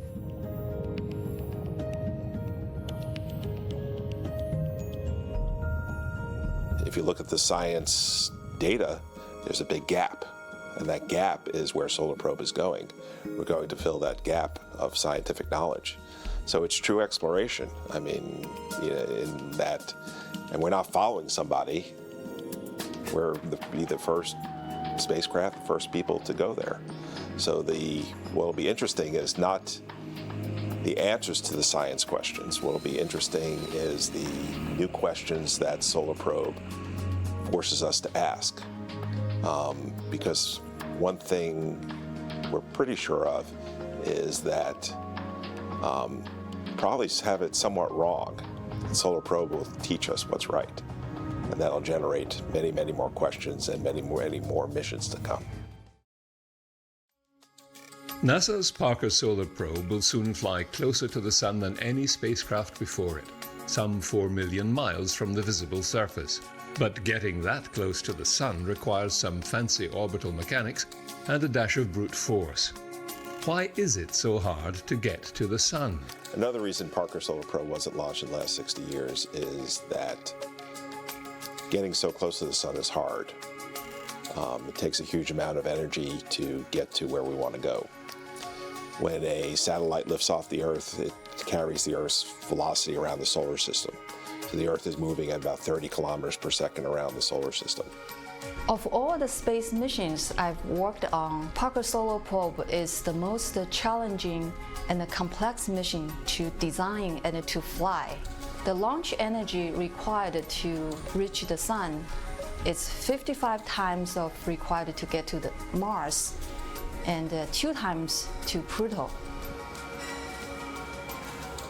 Traveling so close to a star can also affect communications with Earth. In such a dangerous environment, engineers had to design software with serious smarts. So Parker Solar Probe uses a sophisticated rule-based autonomy system to protect itself. For long periods of time, the spacecraft can't communicate to the Earth, and it needs to take care of itself. So the engineers during the development phase spent a lot of time thinking about what faults could affect Parker Solar Probe and came up with solutions for those faults. Those solutions are encoded in this rule-based autonomy system so that even if there's a fault on orbit, which of course we hope there isn't, the system can take care of itself. One of the most common questions I get are, what happens if the spacecraft gets hit by a solar flare or gets hit by a coronal mass ejection? Will it be destroyed? That's a very common question. And what I tell people is the science community will be elated if we were to get hit by a solar flare or a coronal mass ejection. They're very dramatic events when you look at them in a telescope or during an eclipse. But in the reality, they're very ethereal. The density of the particles isn't so high from the point where it could actually cause damage to the spacecraft. But the instruments aboard the spacecraft, the electromagnetic field instruments, the high-energy particle instruments, the plasma instruments, and the visible white light sensors will see this event. And how dramatic would that be to see a solar flare coming at you and fly right through it? The sensor suite on board the Parker Solar Probe is indeed impressive. Each was designed to withstand the harsh radiation and temperatures to measure the particles, electric and magnetic fields of the solar wind. There is also an imaging instrument on the spacecraft called WISPER. The WISPER instrument is the only imaging instrument on the Parker Solar Probe, and it is looking in the direction that the spacecraft is traveling. And what it sees is light scattered by the dust that's in orbit about the sun. But then, once we remove that, what we see is the light scattered by the electrons in the corona, in the solar wind. These measurements that we're making from the WSPR instrument have been made before by other instruments from 1 AU, from the distance of the Earth, about 100 million miles from the sun. By getting closer, we're increasing then the ability to see what's really close to the sun. The fact that you're close means that you don't have all this material that's in between you and the object that you're really interested in. And that contributes to background noise. And so you're looking at something that's much more pristine. You're looking at just that object all by itself.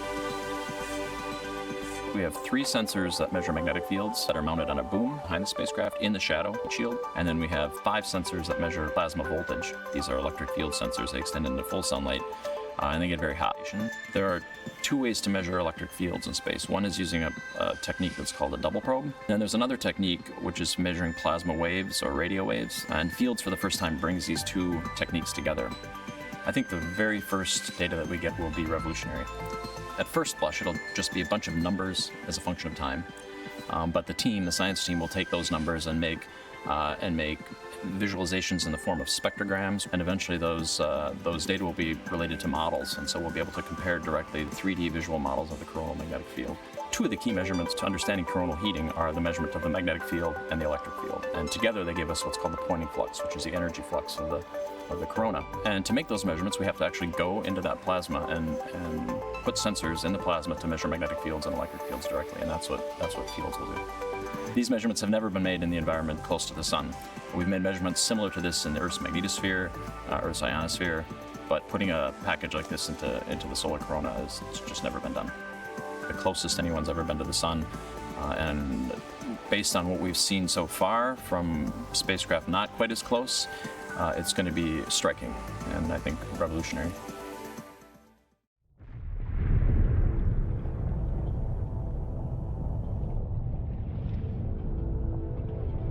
The other science packages aboard Parker include SWEEP and ISIS, designed to study the particles emitted in the solar wind. ISIS, the Integrated Science Investigation of the Sun, is an experiment which looks at energetic particles over a broad range of energies, from tens of thousands of electron volts up to about 100 million electron volts. The ISIS instrument is based on solid-state detectors. Those are detectors that when a particle passes through them, energy is deposited, and you can measure that energy and you can measure that the particle has actually passed through. So there's the solar wind, which is this continuous flow of lower energy particles. And then there are much more sporadic and episodic events like solar flares that spew out great numbers of these much more energetic particles. In our higher energy instrument, we have a whole set of layers of these detectors. And when a particle passes through those layers, it leaves energy in each and every one of those detectors. Those detectors are also segmented in pieces like a pie. And so when a particle comes through from a particular direction, you can tell both the direction the particle came through at, and you can tell the energy and species of that particle. The SWEEP investigation consists of 3 separate instruments and a central electronics box. Most of the instruments within SWEEP sit on either side of the spacecraft, stare out over the entire sky, and make maps of all the different particles and what energies they're moving at, what types of particles they are. The purpose of SWEEP is to measure the bulk of the solar wind and the solar atmosphere. One of the biggest questions we want to resolve with Solar Probe is how the corona and the solar wind are heated. In order to do that, we need to see if there are waves that are coming from the sun and depositing energy within the solar atmosphere and in the solar wind.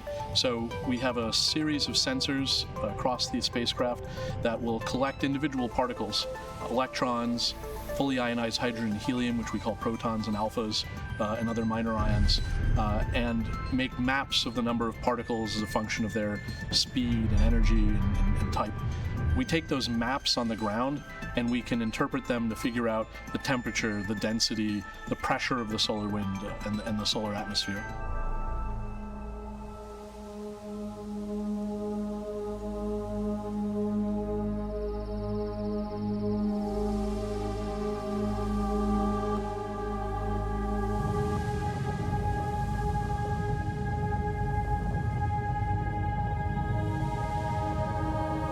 Learning the secrets of our star, the Sun, will help us understand the nature of the solar system and its all-embracing influence on our world.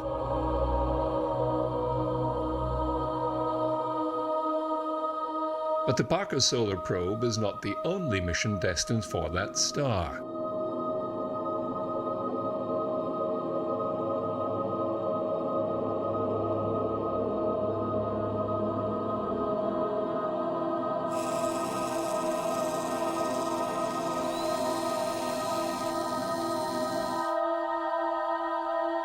The European Space Agency is also in the game.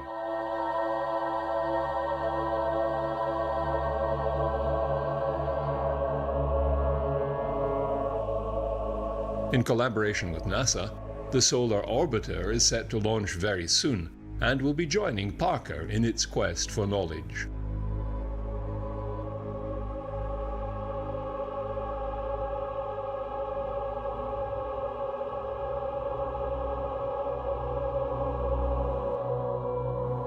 The orbiter will fly an elliptical orbit within the orbit of Venus, but on a much greater inclination off the ecliptic, giving it access to the poles of the Sun.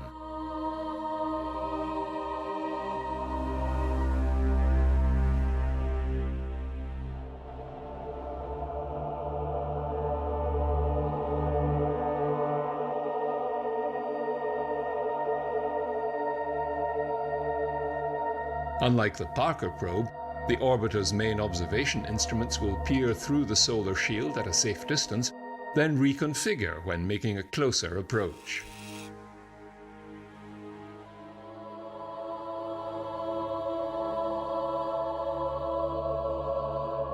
Together, they will reveal the secrets of our closest star, the Sun. The cryosphere is the ice mass of our planet. The ice sheets, permafrost, and water ice of the poles. A moderator of ocean and atmospheric temperatures, a sun reflector, the cryosphere is an integral part of this planet's cooling system. Climate change is shrinking the ice caps, and it's a runaway effect. Our world is warming, the oceans are rising, and we need to do something about it.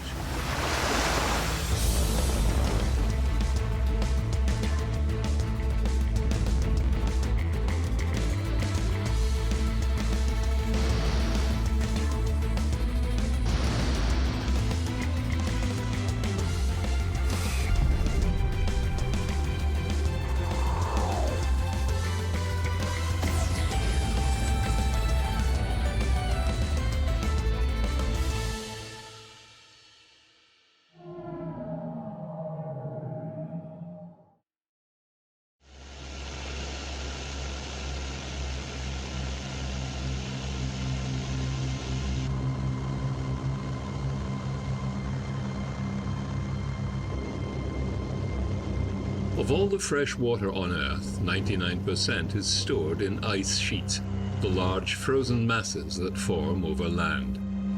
As climate changes, melting ice sheets can contribute to rising sea levels, which can place vulnerable cities around the world in jeopardy.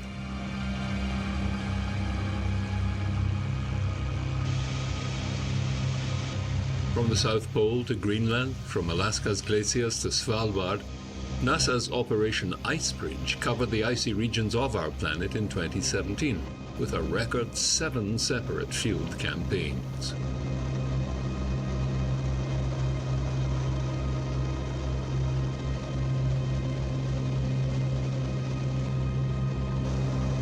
The mission of Icebridge, NASA's longest-running airborne science program monitoring polar ice, is to collect data on changing ice sheets, glaciers, and sea ice, and maintain continuity of measurements between IceSat satellite missions.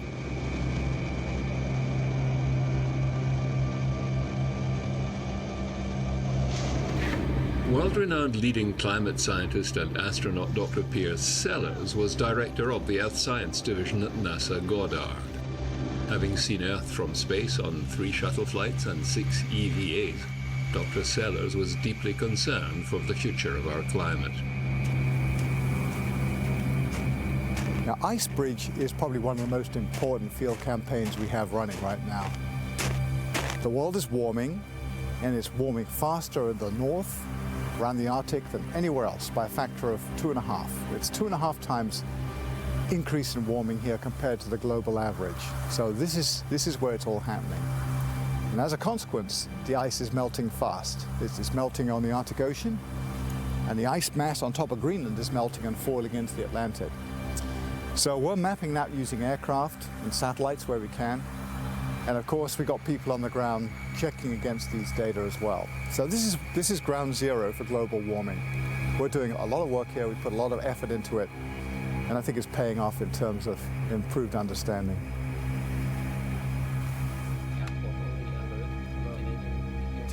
Operation Icebridge began in 2009 and continues to fly aircraft through the region with advanced sensing equipment and coordinated land traverses by scientists to ensure accuracy of satellite data. Now, in conjunction with the European Space Agency, they coordinate and share data with additional satellite assets which fly identical science instruments. Just why are the ice caps melting? Because of the so-called greenhouse gases, carbon dioxide, methane, nitrous oxide, and fluorinated gases in the atmosphere. Together, they heat up the atmosphere by trapping energy. While CO2 has always been part of the atmospheric makeup, it has changed since the Industrial Revolution. In the pre-industrial age, the CO2 response to temperature was that the temperature would go up and CO2 would go up. Or if the temperature went down, CO2 would go down. And the reason for that is when the temperature went up, the whole biosphere revved up and emitted CO2, and we had more CO2 in the atmosphere. So we understand that process. The problem for the science community is in the post-industrial age, the CO2 rise is preceding the temperature rise. So two different things happened. One, pre-industrial, where temperature was driving the CO2, post-industrial, where the CO2 is driving temperature, which means a completely different physical, biological process is going on. And we don't understand what the consequence of that change is. It is a fundamental change to how the Earth works and how the Earth's radiation balance works.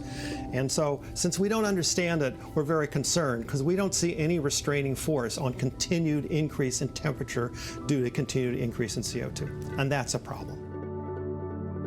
Warmth tipped the scales again with the hottest October on record, but also the fourth hottest year to date for the globe, according to a fresh analysis by scientists at NOAA's National Center for Environmental Information. Generating long-term data sets is extremely important when studying climate. So, to maintain continuity, a new generation of Earth observation satellites are coming online. ESA have deployed Aeolus, METOP-3, Sentinel-C, and NASA have launched ICESat-2, the JSSC, and the follow-on GRACE missions. All of these satellites have one instrument in common that measures altitude. A radar altimeter is a beautiful instrument because it measures almost everything we need on the planet. It measures the height of the sea, the height of the ice caps, but also we can use it to measure the heights of lakes and rivers, even derive river discharge. METOP-C, the third in the METOP program, carries no fewer than 13 observational instruments. Some are identical to NOAA's suite of satellites. We have 10 instruments on board METOP. It was a very large platform. And these instruments are also provided by different organizations. We have a set of instruments provided by NOAA NASA. We have instruments provided by CNES. We have instruments which are procured by ESA, and some other instruments which are procured by EUMETSAT directly. So METOP-C is the last satellite of a cooperation program that we have with the NOAA in the United States as part of what we call the initial joint polar system. So in 1998, EUMETSAT and NOAA signed this cooperation agreement where three European satellites, so three METOP satellites, were corresponding to three US satellites. And for these satellites, we share instruments so that the users get information from both satellites, the same types of information. So we try to create synergies between US and Europe, more benefits to our user. We didn't expect we'd be able to measure sea level to just a few millimeters every 10 days. And having such accurate measurements for 25 years has let us monitor sea level rise and even perhaps detect an acceleration in the sea level record. And that was something that wasn't envisioned 25 years ago. But as the technology has gotten more and more accurate, we've been able to make more and more accurate measurements of sea level. And so we can be even more confident in our results. Combined with, we have other observing systems other than altimetry. We have a gravity mission called GRACE, where every month we weigh the ocean. And we have robots that float throughout the sea, about 3,000 to 4,000, that take the temperature of the ocean every few days. So when we add up the results we get from the gravity mission where we weigh and where the Argo floats where we take the temperature, we get almost exactly the same answer that we get from the radar altimeters, to within a few millimeters. So we're very confident in our results that we're seeing 25 years of sea level rise of about 3 millimeters per year, which doesn't sound like a lot, but as we see it starting to increase year after year, we know that acceleration will be very devastating for coastal communities all over the world. Aeolus, ESA's newest Earth Explorer satellite, with which the agency will measure wind profiles from space with laser technology. At the moment, we have a very poor understanding of how the wind is around the globe, and we need more knowledge about that. But that's the information you need to start. You need to have a picture of how is the weather now to be able to predict how the weather is in the future. Aeolus is a relatively short mission to demonstrate the potential of the Doppler wind LiDAR in space. And once we can demonstrate that actually it's made a decent impact on the numerical weather prediction forecast, then hopefully we can have an operational follow-on mission, or maybe several satellites in tandem rather than just one satellite. It's not just wind information, actually. You need to also know temperature information, pressure, and humidity information. But the winds are a key component of that information that you need to know right now to work out the weather in the future.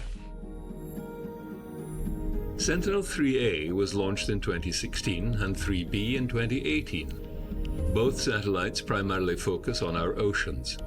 They measure the temperature, color, and height of the sea surface, as well as sea ice thickness. These measurements are needed to study changes in sea level, marine pollution, and biological productivity. Sentinel-3A has already yielded interesting results. The Sentinel-3 mission is actually quite a versatile mission in the sense that it serves a large variety of different Copernicus services. So we're not just working with the Marine Environment Service, we're also working with the land, with the atmosphere, and with the climate service. There's a large variety of data that we can actually supply. The Marine Service is probably the most developed for the moment. It's already using data over the ocean, in particular the ocean color data, which tells us something about the marine ecosystem, about the health of the sea, and can basically also predict something like harmful algal blooms.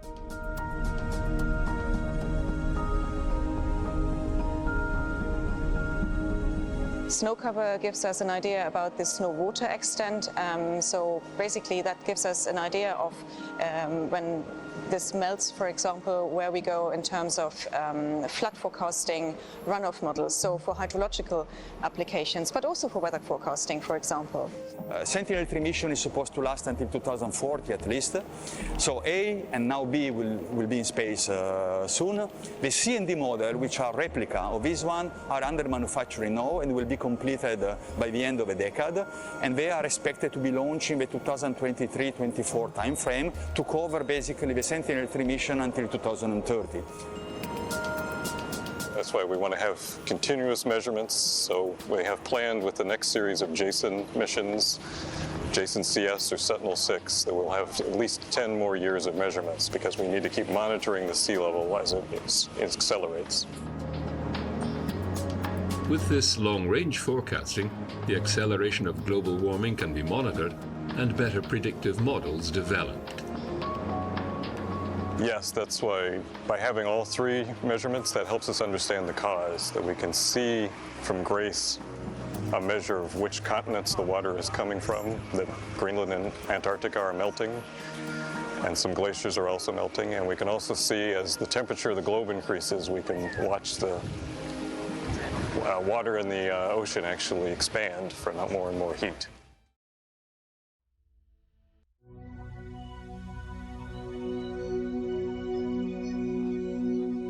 Scientists on the ground continue to innovate ways to improve satellite data accuracy. Surfing for science may seem far-fetched, yet that is exactly how Dr. Bob Bruin of the Plymouth Marine Laboratory is pioneering a new technique in satellite oceanography. By equipping his surfboard with a device called a smart fin, Bob can measure sea surface temperature and motion of coastal waters with his smartphone. Later, Bob can use the smart fin data he has gathered to better interpret Sentinel-3 satellite data.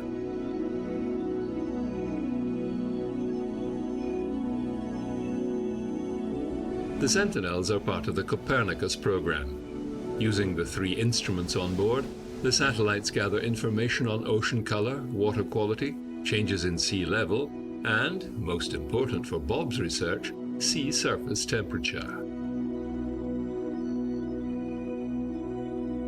With over 40 years of thermal radiometry we have now from our satellite platforms, we can begin to get a really good understanding of how temperature is changing in the nearshore environment. And temperature is a critical component of our oceans. It controls the biology through changes in growth rates and reproduction. It controls the physical environment together with salinity. It controls the density of the ocean, how coastal currents move, and it's also a fundamental component of marine chemistry. The reaction rates of many chemicals are temperature dependent. The gases that move from the atmosphere to the ocean are temperature dependent. In situ data gathered by scientists like Bob is extremely important as it complements and helps to verify data provided by the Sentinel satellites. For example, the temperature of coastal waters is difficult to measure from space, though they have very high levels of marine biodiversity. So scientists find new and ingenious ways of increasing the number of in situ measurements in these waters. With the SmartFin, for instance, surfers and other water sport enthusiasts can gather data while enjoying their hobby.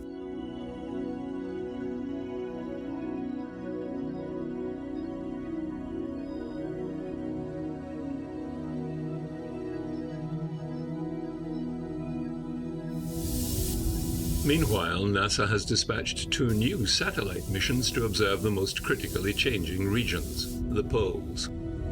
NASA and the German Research Center for Geosciences, GFZ, has launched GRACE-FO, continuing the revolutionary gravitary measurements of its predecessor, GRACE. ICET-2, with an advanced laser altimeter system, is continuing the work of its predecessor. This new technology will help study ice sheets, but also sea ice, glaciers, permafrost, and snow cover. Collectively known as the cryosphere, these frozen zones help sustain stable conditions for life on Earth.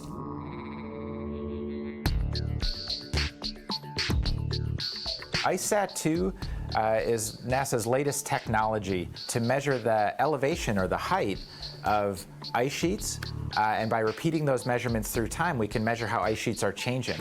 It'll also allow us to measure the height of sea ice, which is a way to understand the thickness of that sea ice. And so it's really a huge advance forward in both our precision of elevation change measurements as well as coverage. Each of those 6 beams gives us much more data than we've ever had before. ICET-2 is designed and built here at NASA's Goddard Space Flight Center, and it does take advantage of many of the latest advances in that technology. It's really an excellent tool for studying changes in ice sheets and in sea ice. For sea ice, it's really critical. It plays a first-order effect in weather patterns around the world. Sea ice in the Arctic Ocean regulates the exchange of heat and water vapor between the ocean and the atmosphere. And as sea ice gets thinner or thicker, it either allows more or less of that heat exchange to happen. For ice sheets, as that ice is lost back to the ocean, it directly goes into sea level rise, which of course impacts folks worldwide. So NASA scientists crossed the Antarctic, taking altitude and radar depth measurements to help calibrate ICET-2's instruments. One of the other experiments we were doing is leaving out what we call corner cube reflectors to get an assessment of the pointing of ICESat-2. When we make an elevation measurement, how are we sure it's in the right place?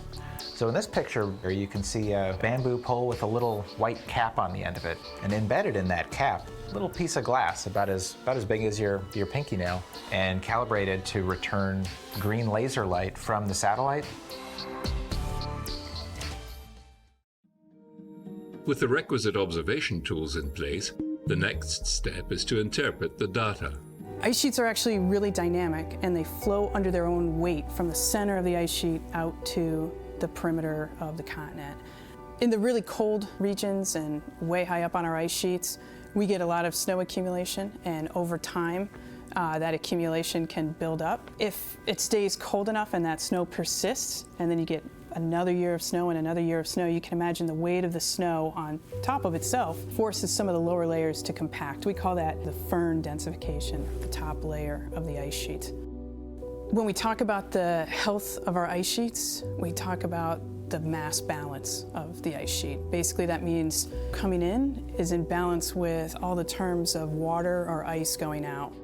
The health of the ice sheets depends on a balance of these terms of input and output, but the interaction of the atmosphere, ocean currents, and temperatures can force the ice sheets out of this equilibrium.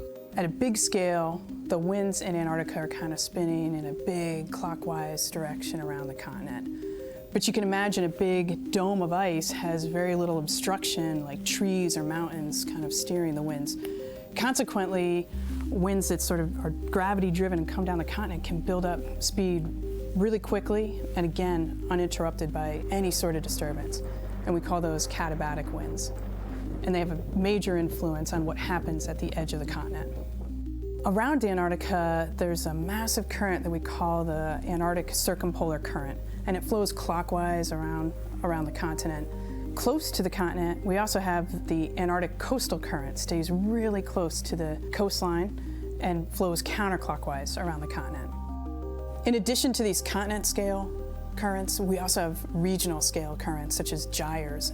Gyres are these parts of the oceans that are sort of isolated because of topography or ocean bottom topography. They're usually closed currents that often circulate. The gyres have a big role in sea ice formation and also in the currents that actually flow underneath our ice shelves. You can imagine that around the edge of the continent, near those ice shelves, warm water from the ocean can intrude into that cavity and contribute to basal melting, the melting from warm ocean waters of the bottoms of our ice shelves. Calving in Antarctica is a little bit sporadic and it's hard to actually model, but some of the contributing factors associated with calving include those strong katabatic winds pushing on the edge of the ice sheet, pushing on the edge of the ice shelf, and calving large icebergs. So we're measuring surface elevation, and we can take that vertical measurement, kind of integrate it over the whole ice sheet and get a volume change. And then the real science of ICESat-2 is taking that volume change and turning it into a mass change. And from that, we can determine how much ice is actually turning into water in our oceans and raising sea levels. So the Greenland ice sheet is thinning, and it's thinning variably, but mostly along the coastlines.